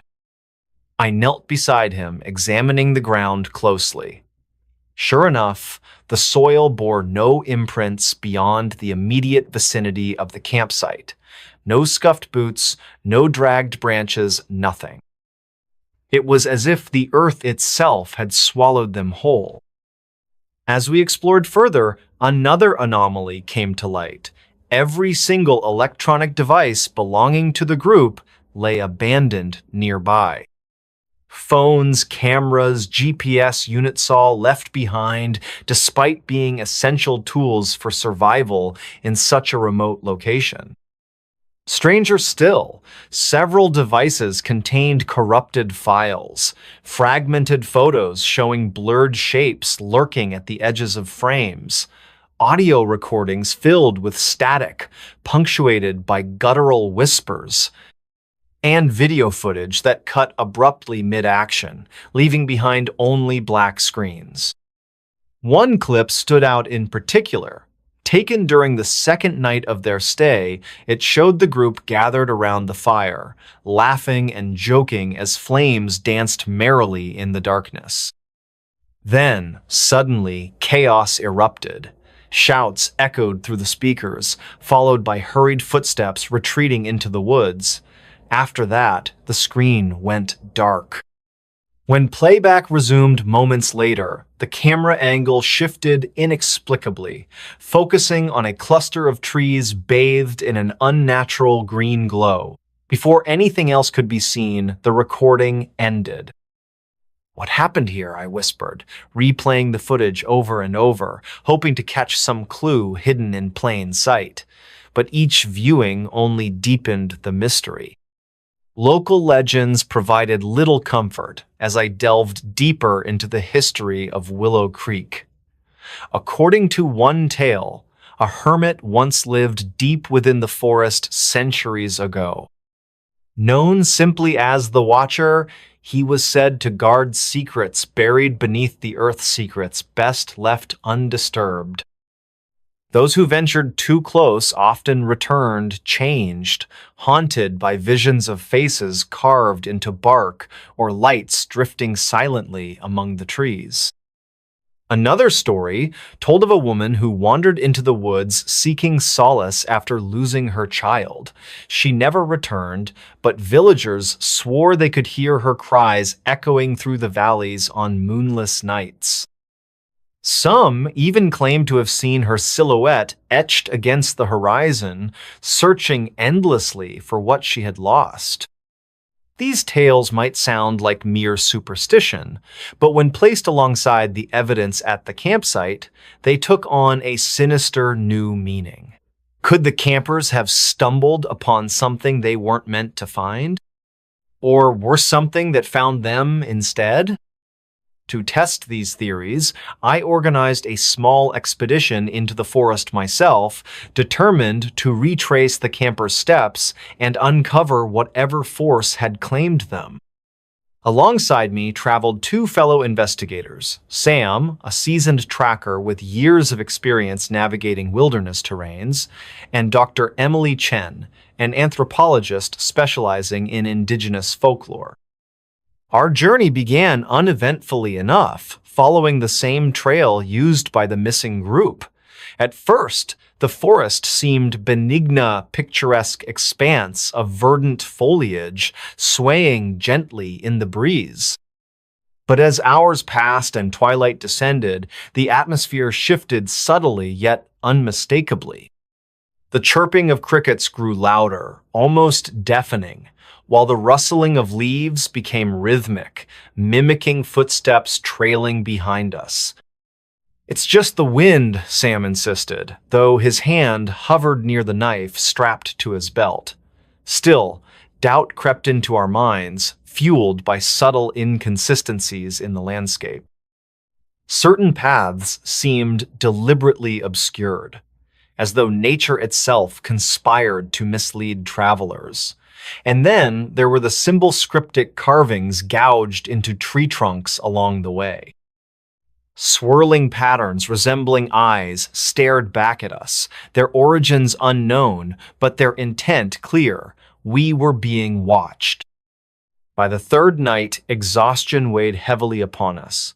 We pitched camp in a secluded glade, lighting a modest fire to ward off the encroaching chill. Conversation dwindled quickly, replaced by uneasy silences punctuated by distant howls reverberating through the shadows. None of us dared sleep deeply, fearing what might awaken while we rested. Around midnight, Emily gasped sharply, jerking awake with wide, terrified eyes. "Did you hear that?" she demanded, clutching her flashlight tightly. "Hear what?" I strained my ears, catching faint murmurs carried on the wind. Words spoken in a language I couldn't identify, yet hauntingly familiar. My heart pounded as realization dawned I'd heard those syllables before, embedded within the corrupted audio files recovered from the camper's devices. Sam grabbed his rifle instinctively, scanning the darkness for movement. "Stay calm," he urged, though his voice trembled slightly. "It's probably animals." But we both knew better. Animals didn't whisper. Animals didn't call names. Hours later, just as dawn broke over the treetops, we stumbled upon a shocking discovery. One of the missing campers, stumbling blindly through the underbrush, muttering incoherently. His clothes were torn, his face gaunt and pale, as though he hadn't eaten in days. Yet his presence raised more questions than answers. How had he survived when the others hadn't? And why did he refuse to meet our gazes, staring fixedly past us as though seeing ghosts? "Where are the others?" I pressed, kneeling beside him. He flinched violently, recoiling as though burned. "They're gone," he rasped, clutching his head. "All of them, gone." Before he could elaborate, a low growl rippled through the forest, sending shivers down my spine. Turning slowly, I glimpsed movement beyond the tree-lined shapes shifting inhumanly, their forms indistinct yet menacing. And then, silence. That was the last time I saw Sam or Emily. One moment they were standing beside me, weapons drawn and ready to fight. The next, they were gone, swallowed whole by the shadows. I called out frantically, receiving only echoes in response. Panic clawed at my chest, urging me to flee-bit, which direction led to safety. Clutching my flashlight like a lifeline, I pressed onward, driven by desperation and dread. Hours or perhaps minutes passed in limbo until I reached a clearing bathed in an otherworldly luminescence. At its center stood a massive oak tree, its trunk adorned with carvings identical to those we'd encountered earlier. Beneath it lay a collection of objects, photographs, journals, personal belongings, all belonging to previous victims of Willow Creek. Among them, I spotted something chilling, a photograph taken mere seconds ago depicting me standing alone in the clearing, except I hadn't taken it. The phone responsible lay discarded nearby, its screen cracked and lifeless. A cold breeze swept through the clearing, carrying with it the scent of decay.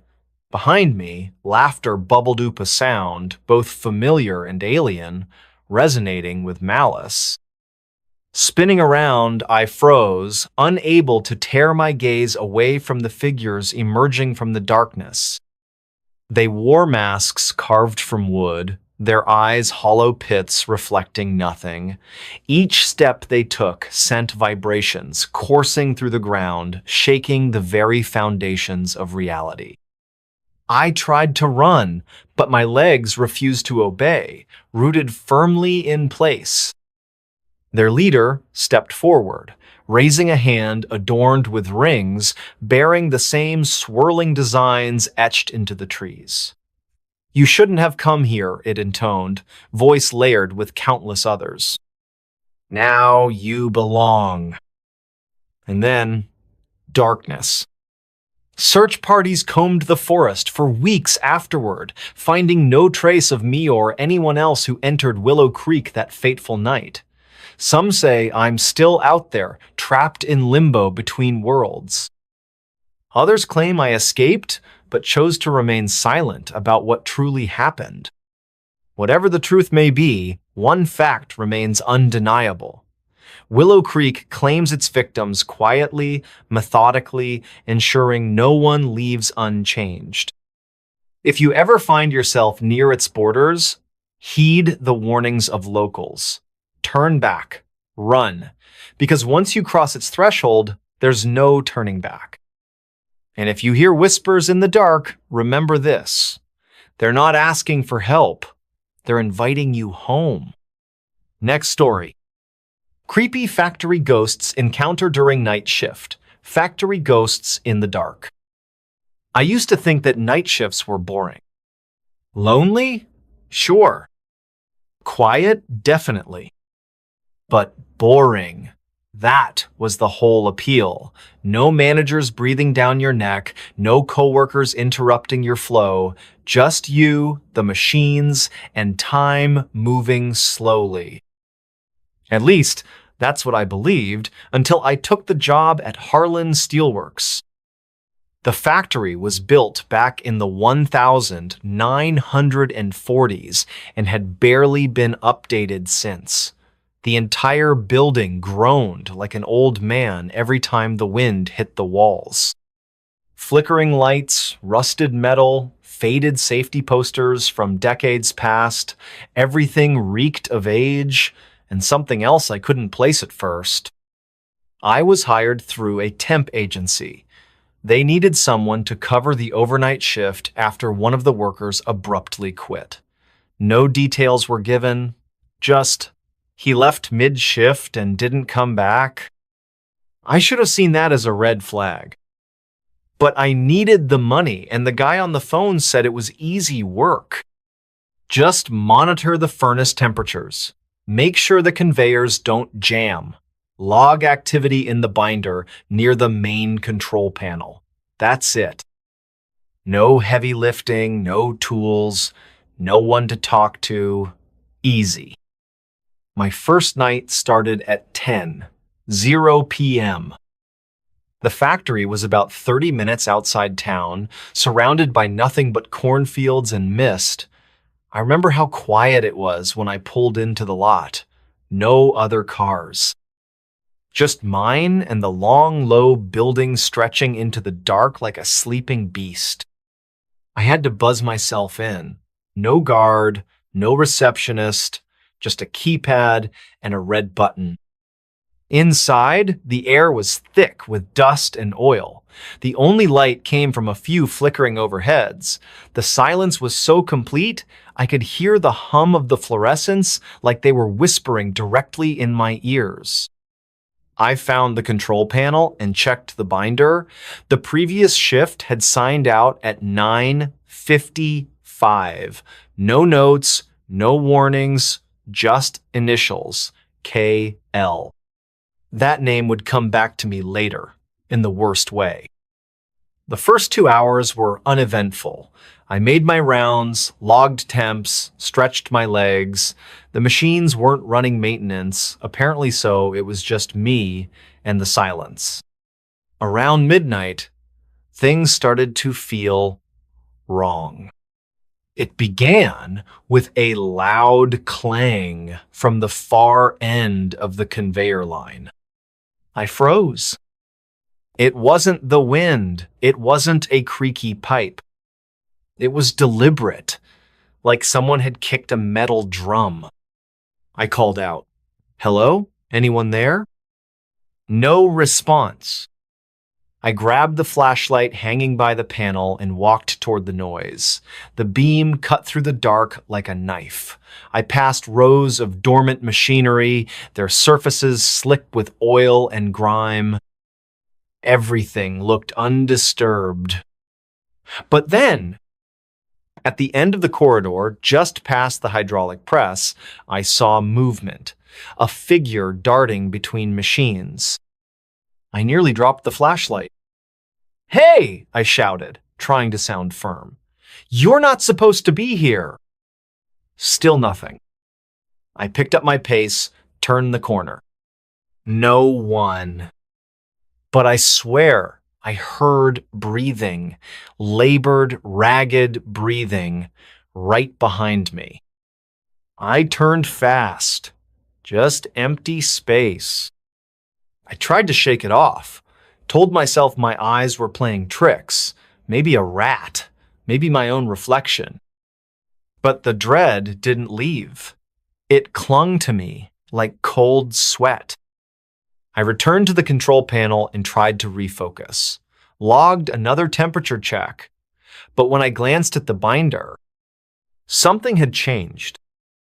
Under the last log entry, someone had written, You shouldn't be here. I stared at the words, my mouth suddenly dry. I hadn't written that. I was alone.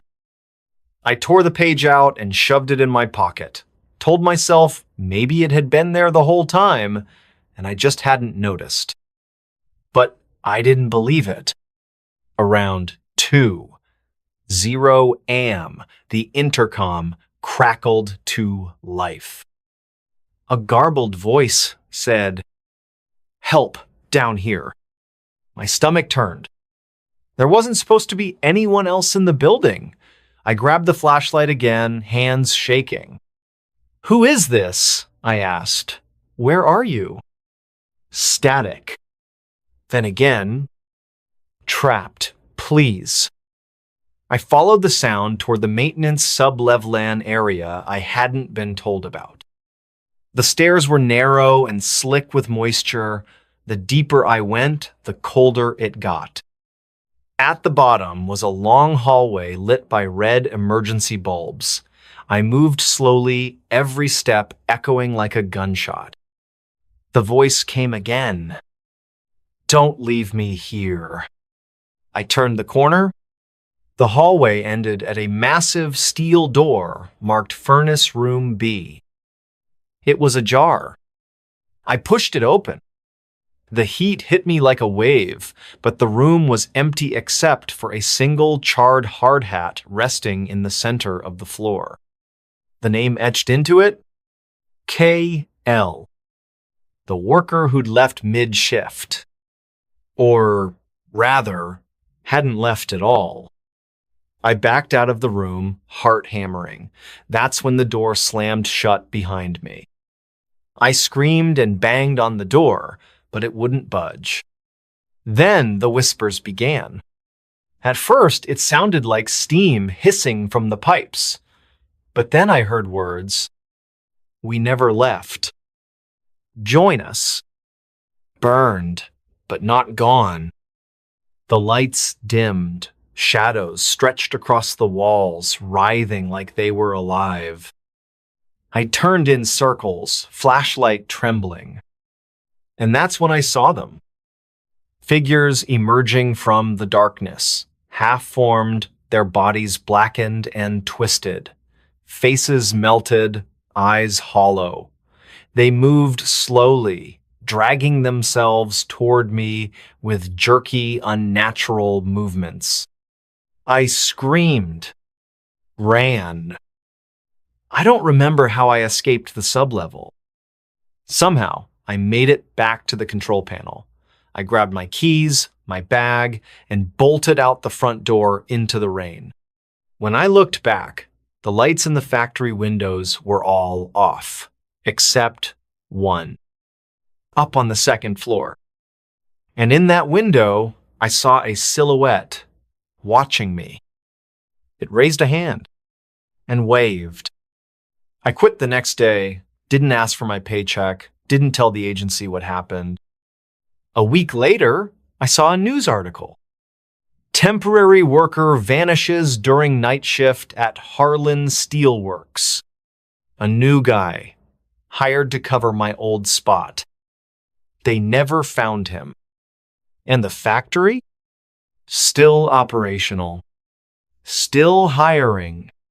But some nights, when I'm driving past those cornfields, I swear I see smoke rising from the roof. And if I roll down the window, I can still hear the whispers. We never left. Do you believe in ghosts now? Because I didn't. Until I met them. Next story. The small town that forgot it existed. I never thought I'd stumble into something so unnatural. It started with a whisper, really a story passed down through hushed conversations and forgotten diaries. A town erased from existence. Not just physically, but mentally, as if it had never been there at all. The kind of tale you dismiss as folklore until you find yourself standing on its threshold. My name is irrelevant now. I've tried to hold on to it, but the harder I grasp, the more it slips away like sand through my fingers. All I know is that I was drawn here by curiosity, Or perhaps something darker, an urge to uncover what should remain buried. This place, this small town that forgot it existed, it calls to those who dare look too closely. Let me take you back to where it all began. It was late autumn when I first heard about it. I was in a bar, one of those dingy little holes in the wall where the patrons seem older than the building itself. The bartender mentioned it almost offhandedly while wiping down a glass already clean enough for surgery. "Ever hear of Eldon Hollow?" he asked, his voice low, conspiratorial. Eldon Hollow. The name rang hollow in my ears as though it carried some weight I couldn't yet understand. I shook my head, prompting him to lean closer, his breath warm against my ear. "They say it's a ghost town," he whispered, "but not the kind with tumbleweeds and skeletons. No, this place, it's alive. People still live there. They just don't remember anything." He stopped then, letting the words sink in. My pulse quickened, not out of fear, but fascination. What kind of town could exist like that? How could people forget everything, their names, their families, even the concept of time? "Where is it?" I pressed, unable to mask the eagerness in my tone. The bartender smirked, leaning back as though satisfied with my reaction. "That's the thing," he said. "You can't find it unless it wants you to." And yet, somehow, I did. The drive to Eldon Hollow felt endless. My GPS flickered and died halfway there, replaced by static-filled silence. Maps showed nothing but wilderness where the town supposedly lay. But I kept driving, guided by instinctor, maybe something else entirely. When I finally arrived, it was dusk, and the air smelled faintly of earth and decay. At first glance, Eldon Hollow seemed ordinary. Rows of quaint cottages lined narrow streets, their windows glowing softly with lamplight. Smoke curled lazily from chimneys, carrying the scent of wood smoke. Children played in the street, laughing without abandon. Couples strolled arm in arm, their faces serene. Yet beneath the surface, something wasn't right. I parked near the edge of town and stepped out, my boots crunching on gravel. Immediately, I noticed them, the townsfolk. They moved like automatons, performing mundane tasks with mechanical precision. A woman swept her porch despite the absence of dirt. A man watered plants that didn't need watering. Their movements were precise, deliberate, but devoid of purpose. And their eyes held no spark, no recognition. No one acknowledged me as I walked past. Not a glance, not a word. It was as though I didn't exist. Curiosity overrode unease, and I pushed deeper into the heart of Eldon Hollow. The main square was eerily quiet, save for the ticking of a massive clock tower looming above. Its hands spun wildly, defying logic. One moment it read 3:17 p.m., the next midnight, then noon again. Time meant nothing here. A shopkeeper stood behind his counter, arranging jars of preserves. He looked up as I entered, his expression blank. "Can I help you?" he asked, his voice monotone. "I'm looking for information," I replied cautiously. "About the town, about why it feels so strange." The shopkeeper tilted his head, confusion flickering across his face before smoothing over. "Strange?" he echoed. "This is Eldon Hollow. There's nothing strange about it." "But," I hesitated, unsure how much to reveal. "Don't you notice? The clocks? The way people act?" His brow furrowed slightly as though struggling to comprehend my meaning. Then he smiled a brittle, forced smile and said, "Maybe you're tired. Traveling can do that to a person. Why don't you stay the night? Rest your mind." Before I could respond, he turned away, resuming his task with robotic efficiency. I lingered for a moment longer, unsettled, before stepping back outside. As the hours passed, the oddities multiplied.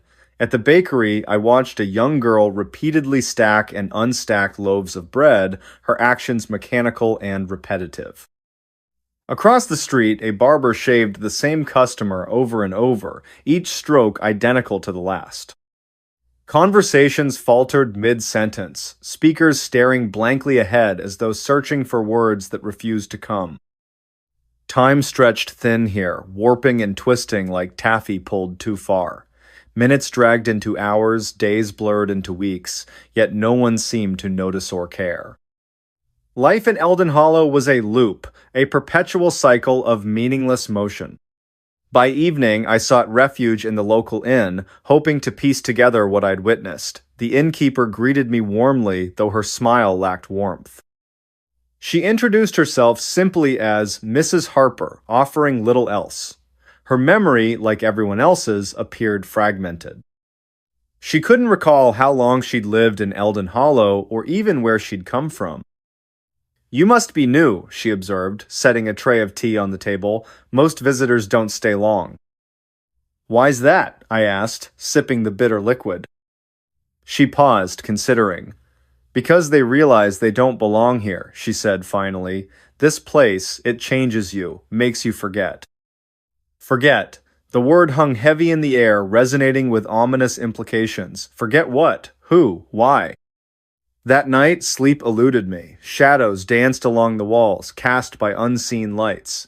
Outside, the wind howled, mournful and insistent. Somewhere in the distance, a dog barked incessantly, its cries echoing through the empty streets. I sat up, clutching the blanket tightly, and stared out the window. The moon hung low in the sky, blood-red and distorted. Beneath it, figures moved faceless silhouettes drifting aimlessly through the darkness. They weren't human, not anymore. Whatever remained of their identities had been stripped away, leaving behind shells of flesh and bone. What force drove this madness? Was it natural or supernatural, or worse, man-made? Answers came slowly, pieced together from fragments of conversation and discarded objects. An old journal found tucked beneath a loose floorboard spoke of experiments government-funded studies conducted decades ago. The entries grew increasingly erratic, filled with warnings of loss and void. One passage stood out. They promised progress. Instead, they took everything: memories, identities, souls. Progress, void. The words echoed in my mind, intertwining with visions of shadowy figures cloaked in lab coats, injecting syringes into unwitting subjects. Had Eldon Hollow been a test site? A laboratory disguised as a community? Or was something older, darker at play? Some cosmic entity feeding on identity, consuming the essence of humanity like prey? The latter explanation sent chills down my spine, yet it fit the surreal atmosphere better than any scientific rationale. Evidence mounted as I explored further. In the church basement, I discovered photographs yellowed snapshots of smiling families, children playing, couples embracing. None of the current residents recognized themselves in these images. To them, the past was a void, a black hole devouring all traces of who they once were. In the schoolhouse, dusty yearbooks sat abandoned on shelves. Pages flipped open to reveal portraits of students whose names were scribbled out, replaced by question marks. Teachers gazed stoically into the camera, their expressions vacant. Even the dates were smudged, unreadable. Somewhere deep within the labyrinth of memories and mysteries, I began to suspect the truth. Eldon Hollow hadn't always been this way. Once, it had Veda bustling hub of life and culture. Then, something happened. Something catastrophic. Days or perhaps weeks passed in a haze. My own grip on reality weakened as I delved deeper into the town's secrets. Faces became familiar, yet unfamiliar. Voices whispered in my ear, urging me to join them, to let go of my burdens. One morning, I woke to find myself standing in front of a mirror. My reflection stared back, distorted and wrong. My hair had grown longer, my skin paler. Lines creased my forehead, etched deep by stress and uncertainty. Most disturbing of all, my eyes, they mirrored the emptiness I'd seen in the townsfolk. Had I started forgetting too? Panic set in as I realized the truth. Eldon Hollow wasn't just affecting its inhabitants, it consumed outsiders as well. The longer I stayed, the more pieces of my identity slipped away. Names, dates, places all reduced to ash in the furnace of oblivion. Desperate, I attempted to leave. But the roads twisted and turned, leading me back to the center of town. The clock tower loomed ever present, its hands spinning faster, louder, drowning out rational thought. Buildings shifted positions overnight, creating mazes of alleyways and dead ends. Escape proved impossible. And then, the twist. While rummaging through an abandoned house, I uncovered a photograph tucked inside a drawer. The image showed a younger version of myself, arms wrapped around a group of friends. Behind us stood the unmistakable silhouette of the clock tower. I froze, staring at the photo in disbelief. How could this be? If I'd been here before, if I'd been part of Eldon Hollow? The realization hit like a freight train. I wasn't just a visitor, I was one of them. Time collapsed in on itself after that. Days blended into nights, minutes stretched into eternity. The townsfolk welcomed me back not with joy, but with indifference. Another soul reclaimed by the void. Another fragment added to the collective amnesia. Now, as I sit alone in the inn, penning these final words, I feel the pull of forgetfulness tugging at my mind. Names slip from memory, faces blur, emotions fade. Soon, I won't remember who I Amor that I ever was. Will you find this journal? Will anyone believe the tale of Eldon Hollow, the town that forgot it existed? Or will it vanish again, swallowed whole by the abyss? All I know is that the clock keeps ticking, faster, louder, closer. And soon, it will claim me too. The room that breathed. Boston stirred under the weight of another spring morning, the air thick with a peculiar warmth that seemed misplaced for the season. Daniel Harris stood on the cracked sidewalk outside number 17 Marlborough Street, his fingers tracing the edge of an old brass key in his pocket. The building before him loomed like a forgotten sentinel, its red brick facade darkened by decades of Boston winters and neglect. Across the street, Victoria Evans leaned against her parked car, arms crossed tightly across her chest as she watched Daniel approach the entrance. The neighborhood was waking up slowly, curtains twitching in nearby windows as residents observed the newcomers. Michael Parker emerged from the alley beside the building, his camera slung around his neck, capturing the uneven angles of the structure with professional precision. "This place gives me the creeps," he muttered, though his lens stayed trained on the upper floors, where shadows seemed to move independently of the rising sunday. Daniel's footsteps echoed hollowly as he climbed the worn stone steps to the front door. The wood beneath his feet felt spongy, yielding slightly with each step. He paused at the threshold, glancing back at his companions. Victoria gave him a tight smile while Michael adjusted his camera settings, seemingly oblivious to the faint scraping sound coming from somewhere deep within the building. The key turned with unexpected ease, revealing a vestibule that smelled of damp paper and something else. Something metallic and sharp. Inside, the air was unnaturally still, as if the house itself was holding its breath. Dust motes hung suspended in shafts of weak morning light that filtered through grimy windows. To their left, a staircase spiraled upward into darkness, its banister wrapped in layers of peeling paint. Directly ahead, a hallway stretched toward the rear of the building, lined with doors that seemed to lean inward as if drawn by some invisible force. The wallpaper, once elegant, now peeled away in long strips that curled toward the floor like dead leaves. Victoria's heels clicked against the hardwood as she moved to examine a series of framed photographs hanging crookedly on the wall. Her fingers hovered above the glass but didn't touch. "These pictures," she began, her voice dropping to a whisper. In each frame, people stood stiffly posed, their eyes fixed on something just beyond the camera's view. What disturbed them most was the background. Through windows behind the subjects, they could see the same room appearing in every photograph, its details shifting subtly but unmistakably present in each era depicted. Michael joined her, his camera clicking softly as he documented the unsettling gallery. "That's impossible," he said, pointing to one particular image. "Look at the dress styles. These photos span nearly a century, but that room." His voice trailed off as he noticed something moving in the corner of the frame. When he looked up, the hallway appeared empty, yet the sensation of being watched pressed heavily against his skin. The temperature dropped suddenly, causing their breath to mist in the air. From somewhere above came the distinct sound of footsteps, slow and deliberate, pacing back and forth across the ceiling. Daniel called out, his voice echoing unnaturally loud in the confined space.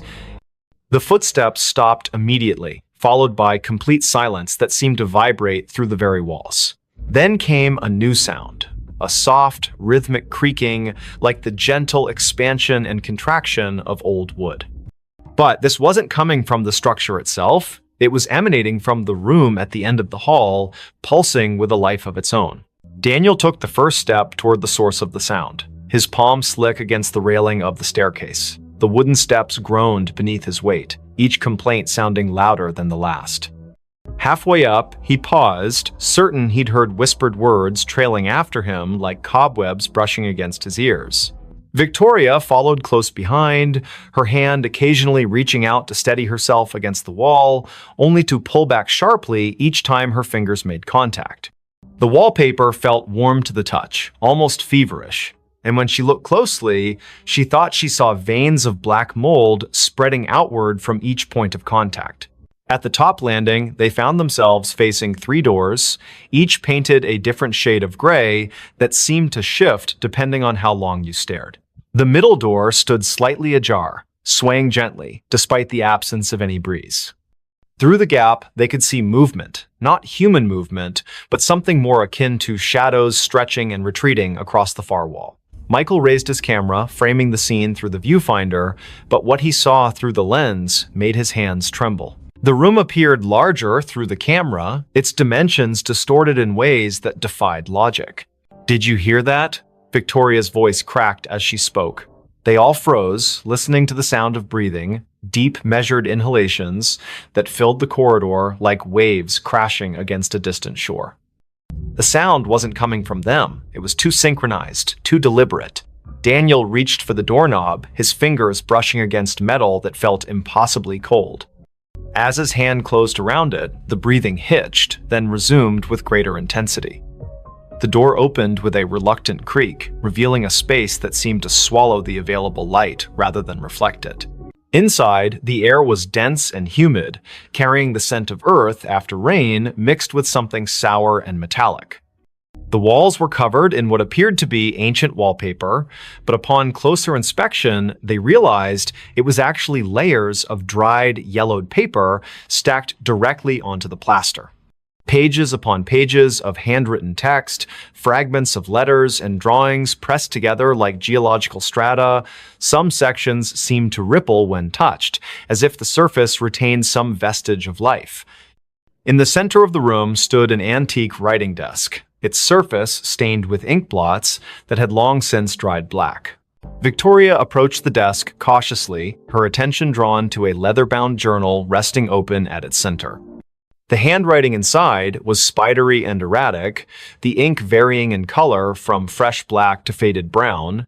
As she read the first few lines, her reflection in the window behind the desk caught her eye. She froze, watching as her mirrored self continued reading even after she had lowered the book. The reflection smiled at her, then mouthed words that didn't match her own movements. When she turned to look back at the actual room, she found Daniel staring at her with wide eyes, his lips moving soundlessly. Michael remained in the doorway, his camera trained on the scene unfolding before him. Through the viewfinder, he watched as the room's dimensions shifted imperceptibly, walls bowing inward, then snapping back like living tissue. The floorboards beneath his feet pulsed gently, maintaining the same rhythm as the breathing they had heard earlier. He noticed something new. Symbols carved into the baseboards, their shapes disturbingly familiar. They matched the patterns he had seen in the photographs downstairs, though here they seemed more pronounced, almost angry in their execution. The room grew darker despite the approaching noonday sunday. Shadows lengthened unnaturally, pooling in corners and creating shapes that suggested movement just beyond perception. A soft scratching sound began behind the walls, like fingernails dragged lightly across wood. It started in one corner, then traveled methodically around the perimeter of the room, gaining speed and intensity with each circuit. The breathing deepened, becoming labored, until it sounded like someone struggling for air. Yet no living person occupied the space with them. Daniel moved toward the far wall, drawn by an inexplicable force. His fingers brushed against the paper-covered surface, feeling the individual sheets shift under his touch. Some pages crumbled to dust at his slightest contact, while others felt slick and wet, leaving dark stains on his fingertips. He realized with growing dread that the papers weren't merely covering the wall, they were growing from it, sprouting like fungal growths in the dim light. Words formed and reformed before his eyes, sentences rearranging themselves into coherent paragraphs that told stories of lives lived and lost within these walls. The breathing changed pitch suddenly, becoming higher and more rapid. The room responded physically, its walls expanding outward, then contracting violently. Books fell from shelves that hadn't been there moments before, their pages fluttering like wounded birds. The desk in the center split down the middle, revealing a cavity stuffed with more paper, all bearing the same frantic handwriting. Victoria stumbled backward as the journal in her hands began to burn, not with fire, but with a cold light that seared her palms without leaving marks. The reflected version of herself in the window had disappeared completely, replaced by something darker and less defined. Michael's camera flashed repeatedly, capturing images he couldn't see with his naked eye. Through the viewfinder, he watched shadowy figures emerge from the walls, their forms distorted but somehow familiar. They moved with purpose, gathering around the edges of the room like spectators at a performance. Their faces remained indistinct, but their presence pressed against his consciousness like a migraine building behind his eyes. The symbols on the baseboards glowed faintly, their light pulsing in time with the room's breathing. A sudden gust of wind swept through the space, though none of the windows had opened. Papers swirled in miniature cyclones, settling randomly across the floor in patterns that suggested meaning. The breathing grew ragged, punctuated by wet, gurgling sounds that made Victoria cover her ears with both hands. She sank to her knees as memories flooded her mind, memories that weren't hers. Faces of strangers flashed before her eyes, each accompanied by a surge of emotion so intense it brought tears streaming down her face. Pain, loss, despair, each sensation more vivid than anything she had experienced in her own life. Daniel found himself drawn to the farthest corner of the room, where the wall seemed to pulse more noticeably than the others. His hands moved of their own accord, tearing at the layers of paper until he exposed bare wood underneath. Carved deeply into the surface were names, hundreds of them, overlapping and intertwining like roots. Some he recognized from the photographs downstairs, others were unfamiliar but carried the same weight of tragedy. As he traced his fingers over the names, he felt them respond, the wood warming beneath his touch and the letters seeming to rearrange themselves into new configurations. The room's breathing became erratic, gasping now as if fighting for survival. The walls contracted violently, forcing everyone toward the center. Papers flapped like trapped birds, their whispers building into a cacophony of voices speaking in languages none of them understood. The symbols on the baseboards burned brighter, their light casting everything in harsh relief. Michael's camera died suddenly, its battery drained, despite being fully charged that morning. Still, he kept pressing the shutter button, hoping to capture something of what he saw through the viewfinder, shapes moving just beyond the threshold of visibility. Victoria screamed as the floor beneath her feet gave way, not collapsing, but opening like a mouth hungry for sustenance. She fell forward, catching herself on hands that sank partially into the wood as if it had become liquid. The journal's cold light spread across her arms, illuminating veins that seemed to contain flowing ink rather than blood. Memories continued to assault her mind, each one bringing physical pain that made her whole body convulse. The reflected version of herself returned in the window, reaching out toward her with hands that passed through the glass as if it were water. Daniel tore at the wall faster now, his fingers bleeding as he clawed deeper into the wood. With each name he uncovered, the room reacted more violently. The breathing became wheezing, punctuated by wet coughs that sprayed droplets of something dark against the remaining intact wall. The uncovered names began to glow, their light joining with that of the symbols on the baseboards until the entire room shimmered with an otherworldly radiance. Shapes moved within the walls themselves, pressing against the surface from the other side, like creatures trying to break free. Michael retreated to the doorway, his legs shaking as he watched his friends struggle against forces they couldn't comprehend. Through his useless camera, he saw the truth of the room laid bare. A massive, beating heart at its core, pumping darkness instead of blood through veins of corrupted wood. The symbols served as valves, regulating the flow of whatever malignant force inhabited the space. The photographs downstairs weren't just documentation, they were warnings, each one showing the room consuming another victim who had come too close to understanding its nature. The breathing stopped suddenly, leaving a silence so profound it hurt their ears. The room held its collective breath, waiting. The walls began closing in, not quickly, but inevitably, their movement accompanied by the sound of thousands of pages turning simultaneously. Victoria pulled herself free from the floor, her arms streaked with black ichor that evaporated into smoke before hitting the ground. The journal's light had consumed her shadow, leaving her outlined in negative space.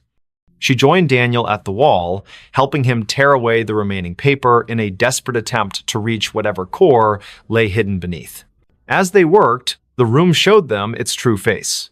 The walls weren't solid, they were composed of compressed memories, each layer containing the essence of someone who had tried to understand or escape.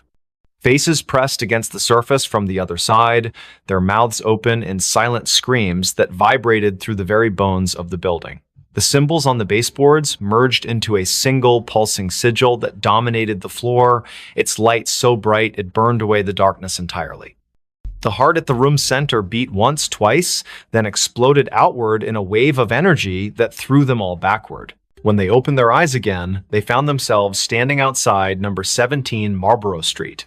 The building looked different now, newer somehow, its bricks clean and its windows reflecting the afternoon sun without distortion. A young couple walked past them, discussing plans to renovate the upstairs apartment. Daniel reached into his pocket for the brass key, but found only lint. Michael's camera hung heavy around his neck, its memory card wiped clean. Victoria's hands bore no marks, though she could still feel the phantom burn of ink-filled veins beneath her skin.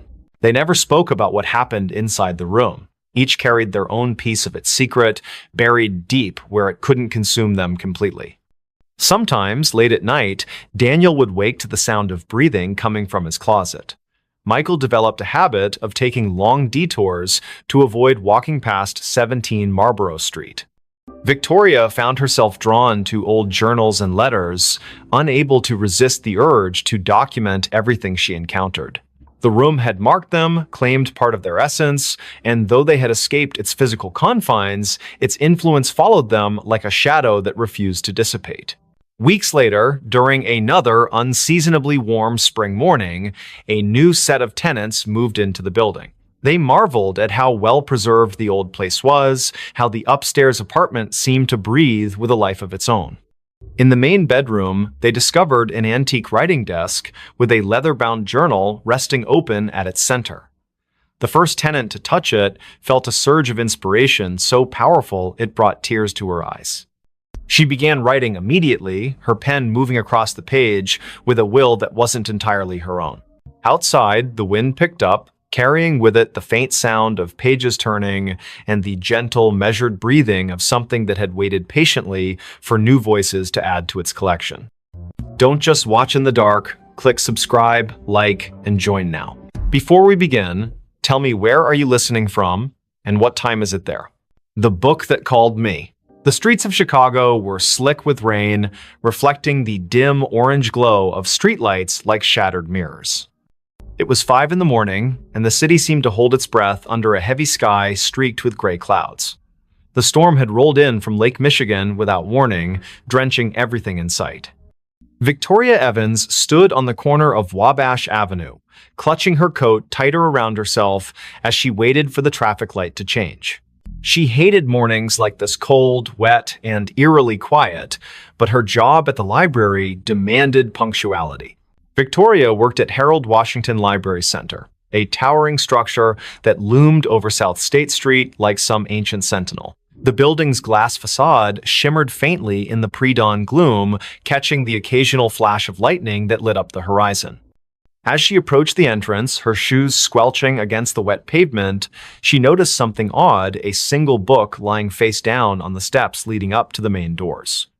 Its cover was dark, almost black, and water pooled around it in tiny rivulets. No one else was around. The security guard, who usually manned the early shift, hadn't arrived yet. She hesitated for a moment before picking it up. The book felt heavier than it should have been, its pages damp but not entirely soaked through. There was no title on the spine or cover, just an embossed pattern of swirling lines that seemed to shift slightly when viewed from different angles. A shiver ran down her spine, though she couldn't say why. Maybe it was the way the book felt. Alive somehow, pulsing faintly in her hands. Still, curiosity got the better of her. She tucked it under her arm and pushed open the heavy glass door. Inside, the library was silent except for the faint hum of fluorescent lights overhead. Rows upon rows of shelves stretched out into shadowy corners, their contents neatly organized, yet somehow foreboding in the dim light. Victoria made her way to the circulation desk near the center of the atrium, setting the book down carefully, as if afraid it might bite. Her fingers lingered on the cover for a second longer than necessary before she pulled them away abruptly. Something about it unsettled her deeply, though she couldn't put her finger on what exactly it was. Her coworker, Daniel Harris, arrived shortly after, yawning loudly as he shuffled toward the desk. He was tall and lanky, with messy brown hair that stuck out in all directions despite his best efforts to tame it. "Morning, Vic," he muttered, glancing briefly at the book before shrugging. "What's this?" "I found it outside," Victoria replied, keeping her voice low